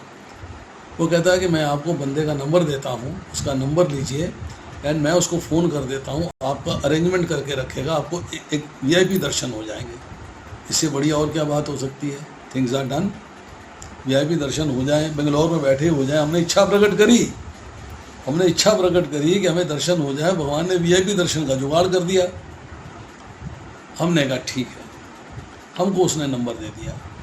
एंड टू योर सरप्राइज उन दिनों में मोबाइल में रोमिंग नहीं होती थी, तो आइडिया वाले मोबाइल में रोमिंग स्टार्ट हुई थी।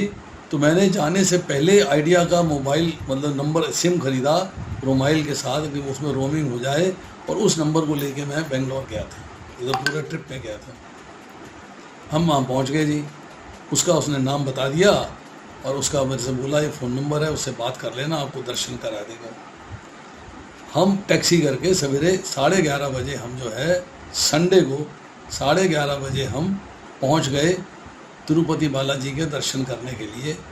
तो नीचे 22 किलोमीटर हिल्स में है वो, 22 किलोमीटर पहाड़ियों में जाना है ऊपर। हम नीचे पहुंचे तो टैक्सी वाले ने कहा जी वहाँ से आप टिकट ले लो, टिकट के बिना फिर आपको दोबारा टिकट लेने आना पड़ेगा। हमने कहा भी टैक्सी वाला कह रहा है टिकट ले लो, तो बात ठीक ही कह रहा होगा, टिकट ले लेते हैं। तो मैं गाड़ी से उतरा, मेरी वाइफ और बेटा दोनों गाड़ी में बैठे थे। मैं उतर के वहाँ गया और मैंने उनसे बोला कि साहब मुझे 3 टिकट चाहिए। कहता जी 3 लोग आप तो अकेले हो, बाकी 2 कहाँ हैं? उनका बाकी 2 गाड़ी में बैठे, उनको लेके आओ। हम लेके गए।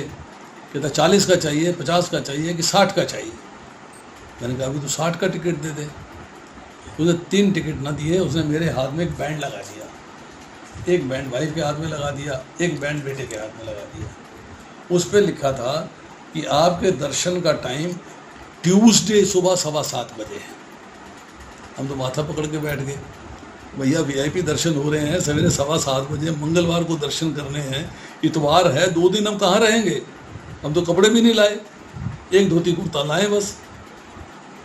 टेंशन में आ गए हम। एनीवे 22 किलोमीटर ऊपर चढ़ के तिरुपति बालाजी पहुंच गए। अब बहुत बड़ा जगह, बहुत बड़ा स्थान, बहुत बड़ा मंदिर, बहुत बड़ी एरियाज, बहुत लाइनें लगी हुई, बहुत बड़ी पार्किंग। हमने गाड़ी पार्किंग करी, VIP दर्शन, VIP दर्शन, VIP दर्शन, VIP दर्शन, 1000 रुपया, 1000 रुपया, 1000 रुपया, 1000 रुपया। हमने कहा अभी छोड़ो, ऊपर चलते हैं, जाके देखते हैं क्या सीन है। हमने वहाँ से उस आदमी को फ़ोन किया, उसका नाम था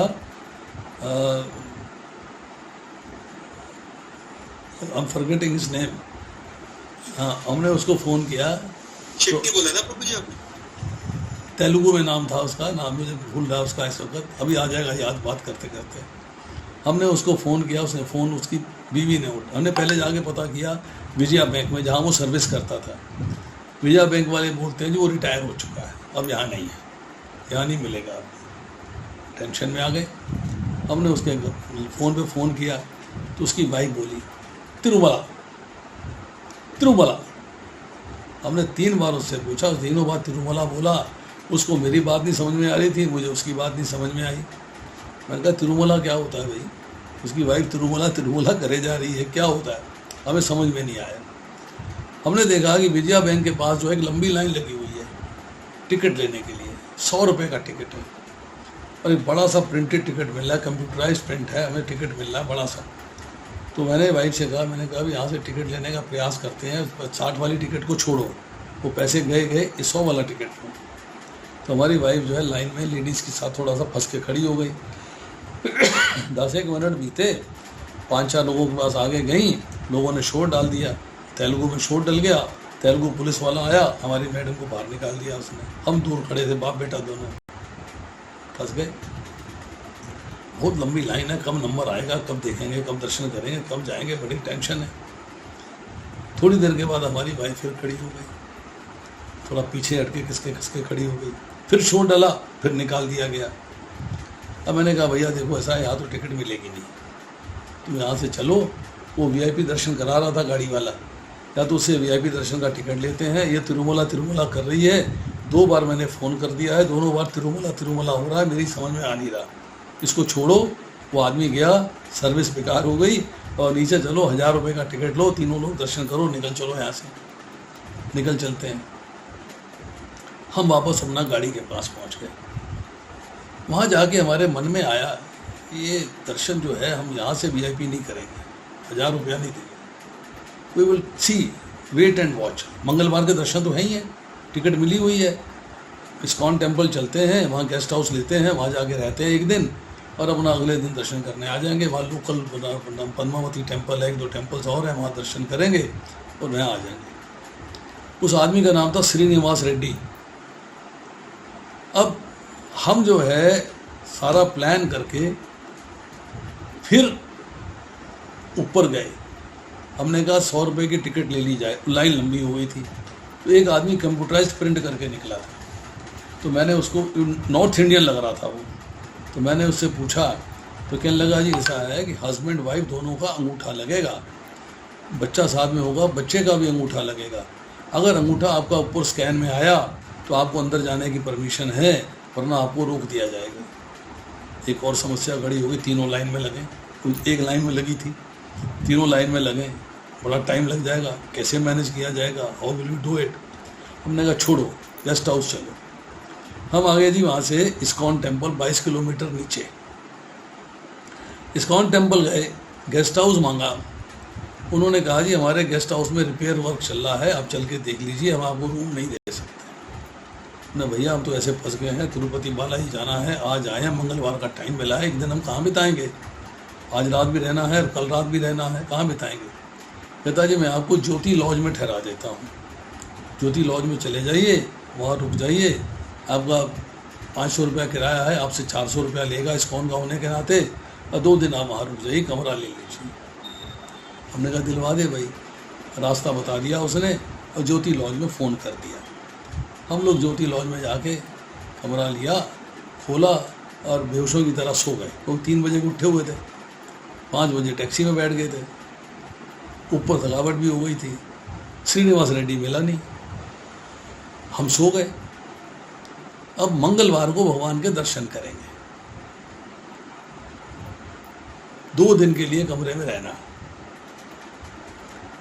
4 बजे शाम को हम लोग पहुँचे हैं वहाँ पर, 2-2-2:30 बजे के आसपास, 2:30 बजे के आसपास, और लेटे हैं, सो रहे हैं कि शाम को उठेंगे, लोकल नीचे दर्शन करेंगे सबके जो टेम्पल्स हैं यहाँ के, और उसके बाद रात में प्रसाद पाएंगे, आके फिर सो जाएंगे। टैक्सी वाले से मैंने कहा भैया देखो शाम को 6 बजे जाएंगे घूमने के लिए, तुम कहीं रेस्ट कर लो, 6 बजे आ जाना। टैक्सी वाला भी चला गया।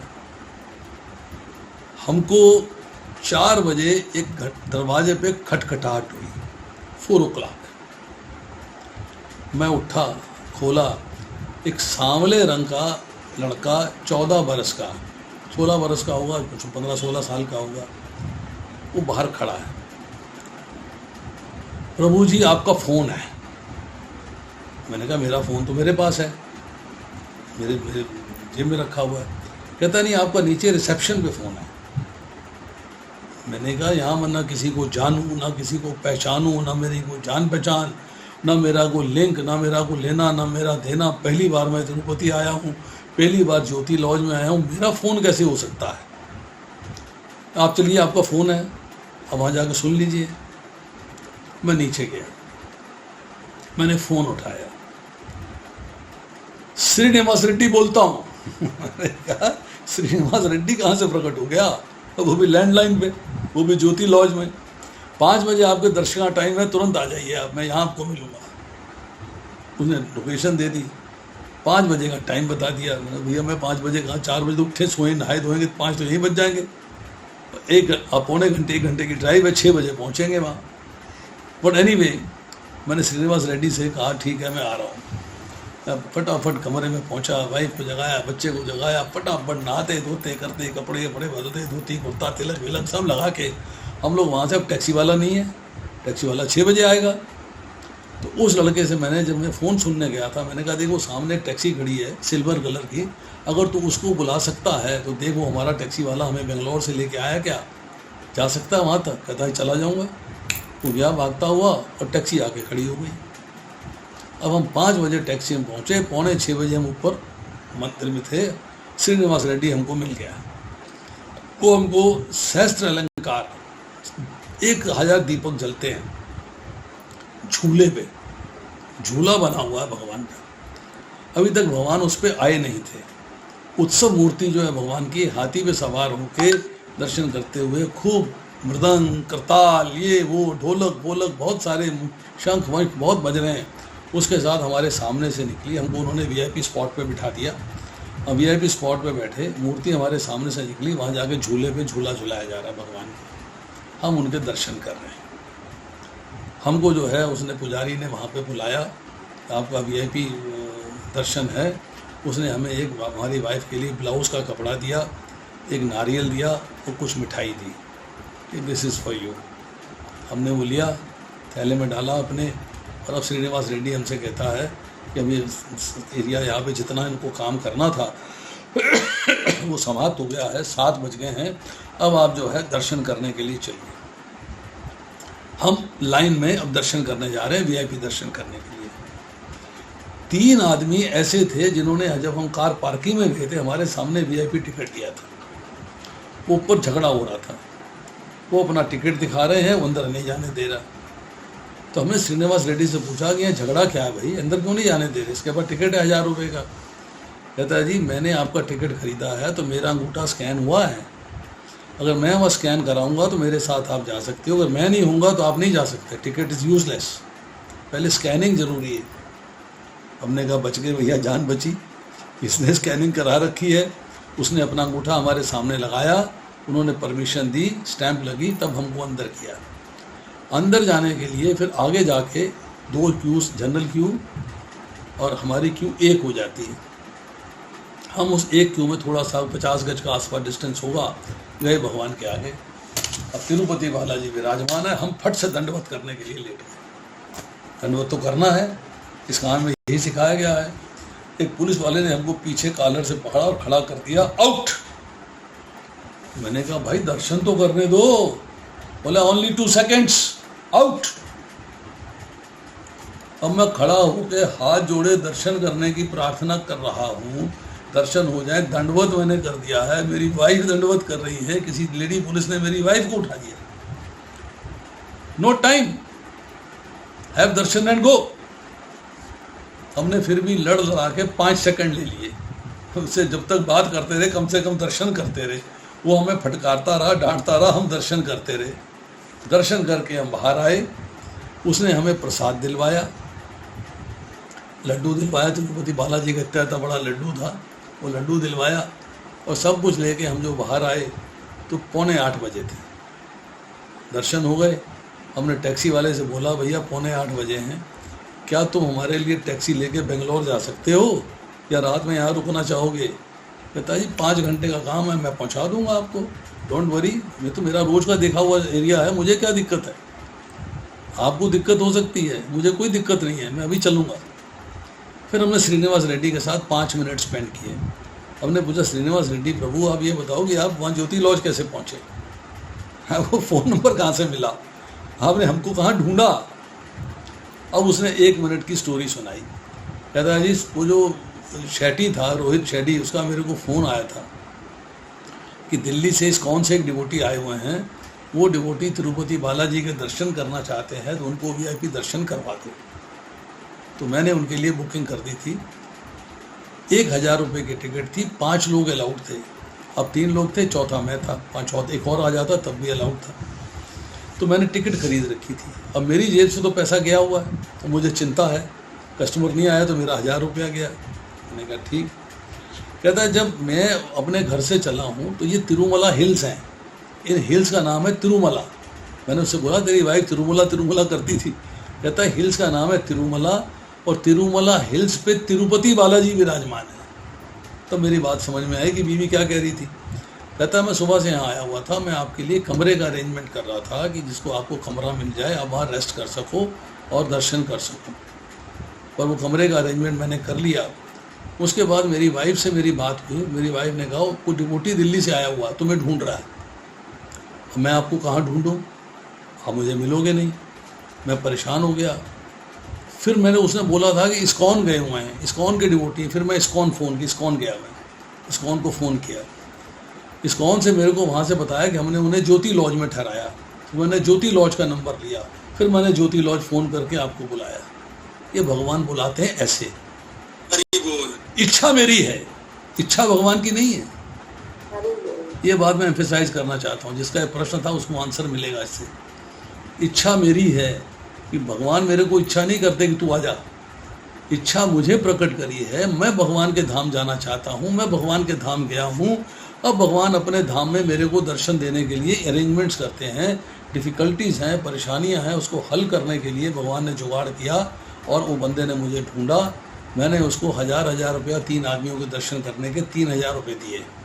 1000 रुपये का उसका टिकट था, 2000 मैंने उसको फालतू दिए। ये बात है 2003 की। तब 2000 रुपये की वैल्यू होती थी, इट वॉज वैल्यूएबल। 2000 रुपये वैल्यू रखते थे। बट भगवान इच्छा प्रकट करेंगे तो इच्छा प्रकट करने के लिए दर्शन देंगे। दूसरा एग्जाम्पल देता हूँ आपको, अभी हुआ, अभी इस जन्माष्टमी पे हुआ। मेरी डॉटर इन लॉ, उसके मामा का लड़का चंडीगढ़ में पोस्ट हो गया, नौकरी लग गई। चंडीगढ़ में था, कभी इस्कॉन टेम्पल गया नहीं था। वो अपने 2 दोस्तों के साथ इस्कॉन टेम्पल जा पहुंचा। अब इस्कॉन टेम्पल में बहुत लंबी लाइन लगी हुई है दर्शन करने के लिए। VIP का कोई दर्शन है नहीं, कुछ जाने नहीं दे रहा, अंदर पहुंचने नहीं दे रहा, लंबी लाइन में लग जाओ। अब उसने वहाँ खड़े होकर रात में 12:30 बजे अपनी बहन को फ़ोन किया, मेरी बहू कि दीदी डॉक्टर साहब इस्कॉन में जाते हैं, बड़ा नाम है उनका, वो मेरा यहाँ इस्कॉन में दर्शन अरेंज कर सकते हैं। अब बहू रात में 1:45 बजे मेरे पास आ रही है, 12:30 1 बजे आ रही है। बोले डैडी ये काम करना है, क्या कर पाएंगे हम, क्या करें। मैंने कहा कोई बात नहीं, चिंता नहीं करो, ट्राई करता हूँ।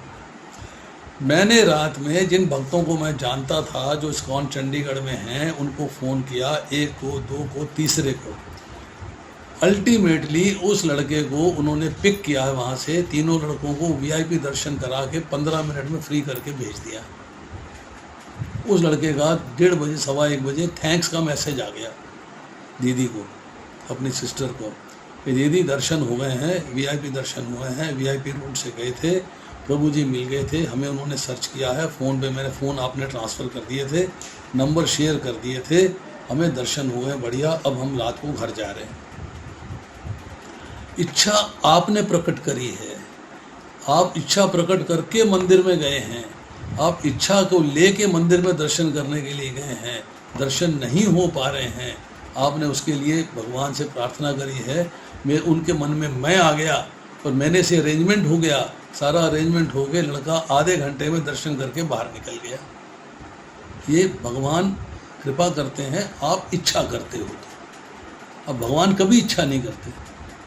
अजी गंगा माता बुलाएगी तो जाएंगे, अजी वैष्णो माता बुलाएंगी तो जाएंगे, अजी जगन्नाथ जी बुलाएंगे तो जाएंगे, अजी फलाना बुलाएगा तो जाएंगे। इच्छा आपने प्रकट करनी है। आपकी इच्छा होगी तो सारे अरेंजमेंट्स होंगे। आपकी इच्छा, मैं अभी जन्माष्टमी की बात बता रहा हूँ। मैंने अपने इस्कॉन टेम्पल में मेरी सेवा थी, डॉक्टर्स की सेवा थी, मेडिकल सेवा थी। मैंने इच्छा प्रकट करी कि मैं बादशाहपुर के टेंपल के दर्शन करने जाऊंगा रात जन्माष्टमी पे। अब कैसे करूं, वीआईपी दर्शन होंगे नहीं, मेरे पास वो कार्ड नहीं है, मेरे पास कोई सुविधा नहीं है, कोई इंतजाम नहीं है। तो मैंने मंदिर के एक डिवोटी को फ़ोन किया, उसका फ़ोन मिल गया, तो टेंपल कमांडर है वो, नरहरि को मैंने फ़ोन किया। नरहरि बड़ी रिस्पेक्ट करता है मेरी, तो मैंने उसको फ़ोन किया। मैंने कहा प्रभु रात में दर्शन करने का मूड है, मैं आ जाऊं, दर्शन करवा दोगे कि लाइन में लगना पड़ेगा? कहता प्रभु जी आप आ जाइए, मुझे फ़ोन कर लेना। रात को मैं 10:30 बजे पहुंचा हूं इस्कॉन टेंपल। मैंने नरहरि को फ़ोन किया, नरहरि मुझे गेट पर ही मिल गया। उसने एक फैमिली और थी, कहता प्रभु जी इनको साथ ले जाओ, आप चले जाओ, इनको भी साथ ले जाओ। पर एक भक्त को बुलाया, रोहित प्रभु को, कि आप इनको दर्शन कराएंगे। मुझे वीआईपी गेट से अंदर कर दिया, वो मुझे वीआईपी गेट से अंदर ले गया। मैंने वीआईपी गेट से अंदर जाके दर्शन किया। हालांकि अरेंजमेंट थोड़े पुअर थे, मैं एग्री करता हूँ, वो उनको और इम्प्रूवमेंट करनी चाहिए, पर नहीं थे। पर मैंने बिल्कुल आल्टर के सामने खड़े होकर दर्शन किए, और जो मेरे साथ फैमिली करी थी उनको भी मैं आल्टर के आगे ले गया। और मेरे साथ 4 लोग और थे जिनकी गाड़ी में मैं गया था, दिल्ली के डिवोटी थे, उनको भी मैंने वीआईपी में फ्रंट गेट पे खड़े होकर दर्शन कराए।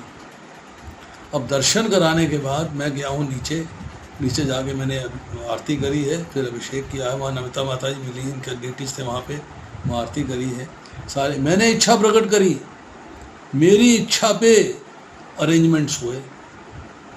मैंने इच्छा प्रकट करी मैं अभिषेक करूँगा। अभिषेक वाला कहता अभिषेक बंद हो चुका है, हम तो सफाई कर रहे हैं, पर फिर भी मैंने अभिषेक किया, इच्छा प्रकट करी है। तो भक्तों ने साथ दिया, डिवोटीज़ ने साथ दिया, माता जी ने साथ दिया, और भगवान ने साथ दिया। मैंने अभिषेक किया रात में जाके, मेरे साथ जो लोग थे उन्होंने भी अभिषेक किया। तो कहने का मतलब यह है कि आप कभी ये ना सोचें कि भगवान इच्छा करेंगे। भगवान इच्छा की पूर्ति करते हैं, इच्छा आप करते हो, इच्छा आप करते हो। यस, और बताइए, बहुत देर हो गई है, 10:15 बज गए। प्रभु जी थैंक यू सो मच। देखिए मेरा रिक्वेस्ट है, आपने बोला ऐसे महीने में एक दिन बोलना प्रभु जी प्लीज। प्रभु जी हरे कृष्णा, आपने इतनी अच्छी से स्टोरी बताई प्रभु जी, हम पूरा तिरुपति घुमाए। माता जी मैं खुद गया हूँ, लेकिन इतना मैंने कभी स्टेप बाय स्टेप नहीं सुना। जी वही ना, जो स्टेप से आपने बताया ना, बिल्कुल हम भी तिरुपति जी के दर्शन कराए प्रभु जी मनसा। माता जी वो 14 साल का 16 साल का लड़का मुझे दोबारा रिसेप्शन पे नहीं दिखाई दिया उस दिन। हरी बोल प्रभु। वो लड़का जो 16 साल का था, रिसेप्शन में मैंने पूछा आके, मैंने कहा वो लड़का कहाँ है जो मुझे उसको कुछ इनाम ही दे दूँ मैं? कहते हमारे लड़का ही कोई नहीं है, we don't have any boy. तो प्रभु जी छोटा छोटा यही है ना प्रभु जी, इच्छा करनी है, जिद और कंडीशन नहीं रखनी है, छोटा सा यही है आंसर इसका प्रभु जी। मैं पूछता हूँ लड़का कौन था? पता जी प्रभु जी मुझे पता चल गया लड़का कौन था, पहली बार आपने बोला बस मुझे पता चल गया। तो मुझे दोबारा दिखाई नहीं दिया। मैं आपको मेरे साथ बहुत सारे एपिसोड हुए हैं, मुझे अगली बार याद कराइएगा, आपको लुधियाना का एपिसोड बताऊंगा, लुधियाना में मेरे साथ क्या हुआ। I will explain you that, उसकी भी स्टोरी है। प्रभु जी यस प्रभु जी और भी एक्सपीरियंस बताना अपने सारे, बड़ा इंटरेस्ट आता है। अगली बार सुनाऊंगा, लुधियाना की स्टोरी सुनाऊंगा। हरे कृष्णा प्रभु जी। यस माता जी बोलिए। प्रभु जी पिछले साल मैं भी गई थी तिरुपति बालाजी, और वहाँ भी ना हमें 2 दिन का टाइम दिया हुआ था। हमारा 15 मेंबरों का ट्रिप में, तो 15 मेंबर ने 4 मेंबर निकल गए थे कि हम नहीं करेंगे दर्शन, 2 दिन कैसे रहेंगे उसके अंदर। प्रभु जी एक कितना वो था मन के अंदर के नहीं दर्शन अभी होंगे, और 5 घंटे के अंदर हमारे दर्शन हो गए प्रभु जी। और जो व्यक्ति निकल गए, एग्जिट कर लिया उन्होंने कि नहीं तो 2 दिन हम कैसे रहेंगे, इसके अंदर कैद हो गए हम तो इसके अंदर। तो प्रभु जी उन्होंने दर्शन नहीं किए, पर जब 10 मेंबर जो बच गए ना, उनको मैंने हौसला दिया कि नहीं दर्शन आज ही होंगे। प्रभु जी पता नहीं क्या था, पर हमने 5 घंटे में दर्शन कर लिए प्रभु जी, जो 2 दिन का टाइम था। मैं आपको बता रहा हूँ, मेरे से आप दूसरा पूछिएगा कि आपको त्रिशूर में जो गुरुवायूर टेम्पल है उसका एक्सपीरियंस बताइए। गुरुवायूर टेम्पल का आप मुझसे लुधियाना का एक्सपीरियंस पूछिए, मैं आपको अपनी स्टोरियाँ सुनाऊंगा, आपको अंदाज़ा होगा कि कैसे कैसे भगवान लीला करते हैं। कैसे प्रभु जी, वही मैनेज तो बोल करते रहा हैं? था मैं, महीने में एक दिन खाली आपका गाना नहीं सुनेंगे वो प्रभु जी, प्लीज। करते हैं प्रभु जी, लीला करते हैं और दिखाते भी हैं प्रभु जी। तो ज्योति शर्मा जी, आपका कोई प्रश्न है चातुर्मास्य के बारे में? प्रभु जी बस मेरा यही था, मैं फास्ट रखती हूँ प्रभु जी चतुर्मास के। प्रभु जी ठीक है, हट नहीं करना चाहिए। मैंने हट कर रखा था केदारनाथ का, पर मेरा पूरा हो गया प्रभु जी, मेरी टिकट होगी। मैंने भगवान जी से हट ही गया था, पर हाँ इच्छा प्रकट करें, ये समझ में आया प्रभु जी। देखिए ऐसा है, आपको एक सिंपल बात प्रभु बता जी जो मैंने क्वेश्चन पूछा था ना, वो इन्हीं का क्वेश्चन था। इन्होंने मुझे बोला कि आप ही पूछो प्रभु जी से, अब इन्हीं का क्वेश्चन था। प्रभु जी दी मुझसे कहते हैं आप फास्ट मत रखो, आप अन्न मत छोड़ो, नमक मत खाओ। प्रभु जी मुझे शक्ति देते हैं भगवान जी, जगन्नाथ जी देते हैं शक्ति। नहीं माता जी, ऐसा है कि हमें बुक्स हैं, सीनियर डिवोटीज हैं, हमें सीनियर डिवोटीज के कंटेक्स्ट में उनसे बातचीत करके कार्य भक्ति करनी चाहिए। मनोधर्म से नहीं करनी चाहिए, मनोधर्म से नहीं करनी चाहिए। आपको किसी ना किसी को अपना शिक्षा गुरु बनाना है। शिक्षा गुरु का चॉइस करना आपका काम है। वो कोई आप पे अपने आप को लोड नहीं कर सकता। मैं नहीं कह सकता कि मुझे बनाइए। अगर आपको लगता है कि भाई ये व्यक्ति जो है ठीक है, ये भक्त ठीक है, हमें ठीक ठीक प्रश्नों के उत्तर देता है, ठीक ठीक गाइडेंस देता है, तो हम उसको शिक्षा गुरु धारण कर सकते हैं। तो आप शिक्षा गुरु के साथ अपना संबंध बना सकते हैं।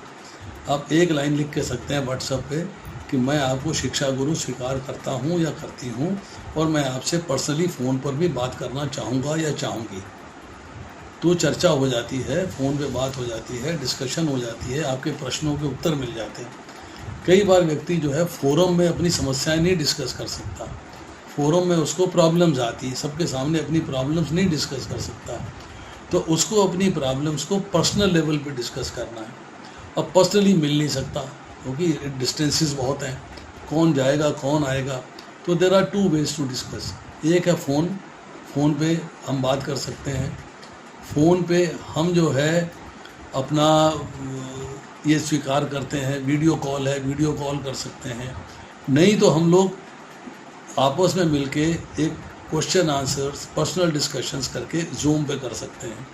या आपका मैसेज आता है, प्रभु जी मैं जूम पे आपसे बात करना चाहता हूँ या करनी चाहती हूँ, will fix up A time, zoom लगा देंगे, आप भी सामने बैठे हैं, मैं भी सामने बैठा हूँ, जैसे हम कमरे में आमने सामने बैठे हैं, and then we can discuss the problems.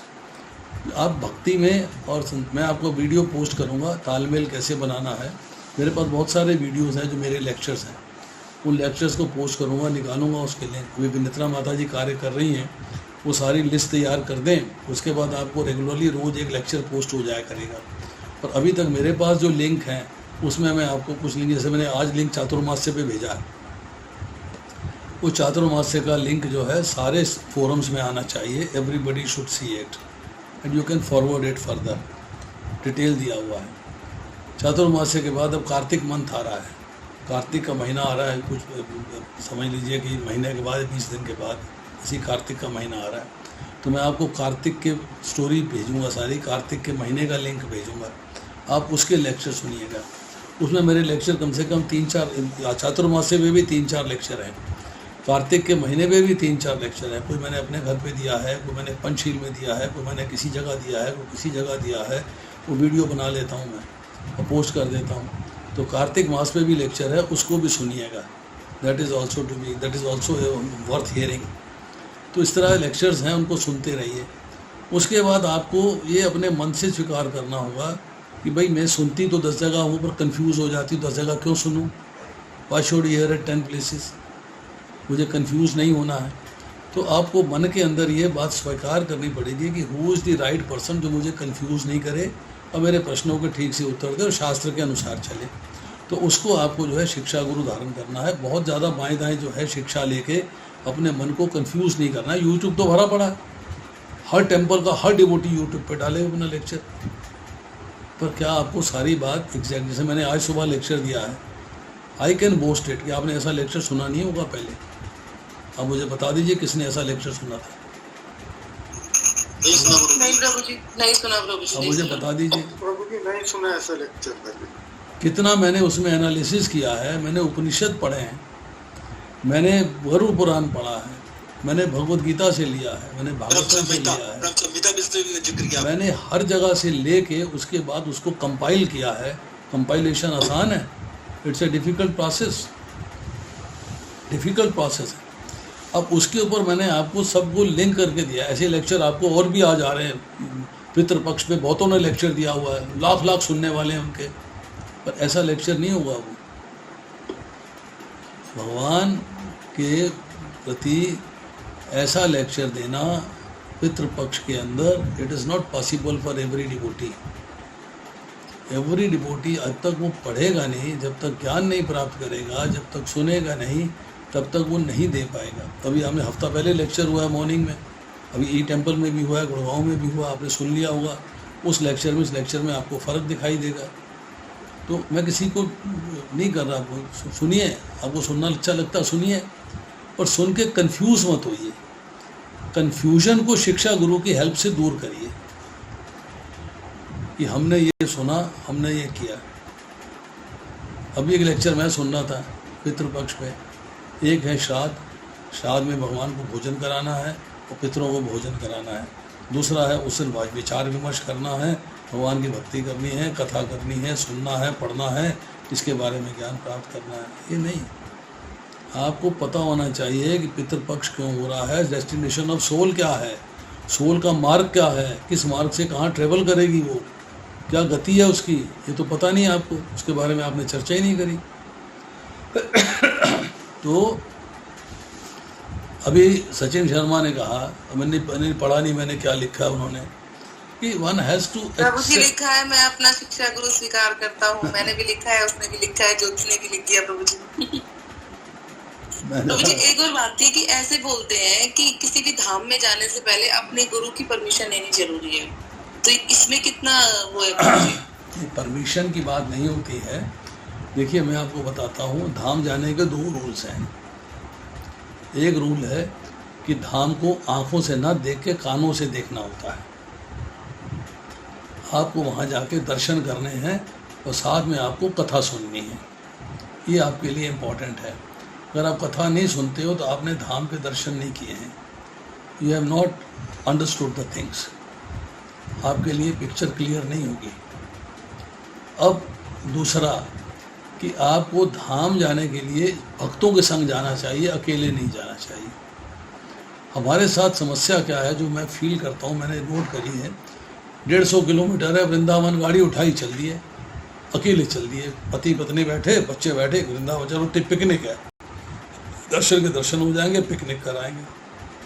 आपको भक्त के संग जाना चाहिए कि yes I have to go there with devotees. जब आप भक्त के संग जाएंगे तो आपको भक्त के संग मिलेगा, मतलब संग होगा, नंबर 1। नंबर 2, आपको भक्त के साथ कथा सुनने को मिलेगी और आपकी आध्यात्मिक चेतना बढ़ेगी। आपकी आध्यात्मिक चेतना बढ़ेगी तो आप आगे बढ़ेंगे। यहाँ संदीप शर्मा ने लिखा हरि बोल, उसके बाद लिखा है ज्योति शर्मा में मुझे आंसर मिल गया प्रभु जी। उसके बाद लिखा है नमिता शर्मा ने शिक्षा गुरु के बारे में, फिर लिखा है ज्योति शर्मा ने शिक्षा गुरु के बारे में, फिर लिखा है सचिन शर्मा ने शिक्षा गुरु के बारे में, फिर लिखा है कृष्णदास गुप्ता माता जी ने शिक्षा गुरु के बारे में। बस ये 4 आंसर आए हैं। There are 4 answers, no problem, आप अपना कॉन्ट्रीब्यूट करिए। हरे कृष्ण प्रभु जी। यस प्रभु जी, अगर आप पॉसिबल हो सके, या आपने बड़ी अच्छी बात बताई कि वृंदावन का टूर बनाया जाए और आपका सानिध्य मिले, और हम जो भी भक्त जाना चाहते हो क्यों ना इकट्ठा भक्तों का संग मिले, इस तरह विचार किया जाता है प्रभु जी? नहीं प्रभु जी की तबीयत खराब है। नहीं प्रभु जी, ये तभी पॉसिबल होगा जब मेरा हार्ट का दूसरा ऑपरेशन हो जाएगा और बच के आ जाऊंगा। ये ठीक नहीं है, ये ठीक नहीं है, अभी आपका स्वास्थ्य ठीक नहीं है। जब मैं बच के आ जाऊंगा। सही बात प्रभु जी। प्रभु जी हम जब कर रहे हैं, कुछ नहीं होगा आपको प्रभु जी, हम आपके नाम का जप करेंगे। नेक्स्ट वीक जाऊंगा 17-18 तारीख को टेस्ट कराने के लिए, डॉक्टर से बात करूँगा, ऑपरेशन की डेट देंगे, फिर ऑपरेशन होगा, उसके बाद रेस्ट होगा। क्या होगा क्या नहीं होगा ये कृष्णा पे है। मैं मेंटली प्रिपेयर्ड हूँ, मुझे कोई टेंशन नहीं है। वो सांवला लड़का हमेशा आपके साथ है प्रभु जी, उन्हें पता है कि इन बुद्धुओं को भी तो दुनिया दिखानी है अभी। मैं टेंशन नहीं करता। तो हम जैसे जिन्हें कुछ पता नहीं है प्रभु जी, उनका तो अभी आपको सानिध्य हमें मिला है आपका, वैसे थोड़ी ना कुछ नहीं होगा प्रभु जी। देखते हैं माता जी कुछ होता है कि नहीं होता, जो होगा देखी जाएगी।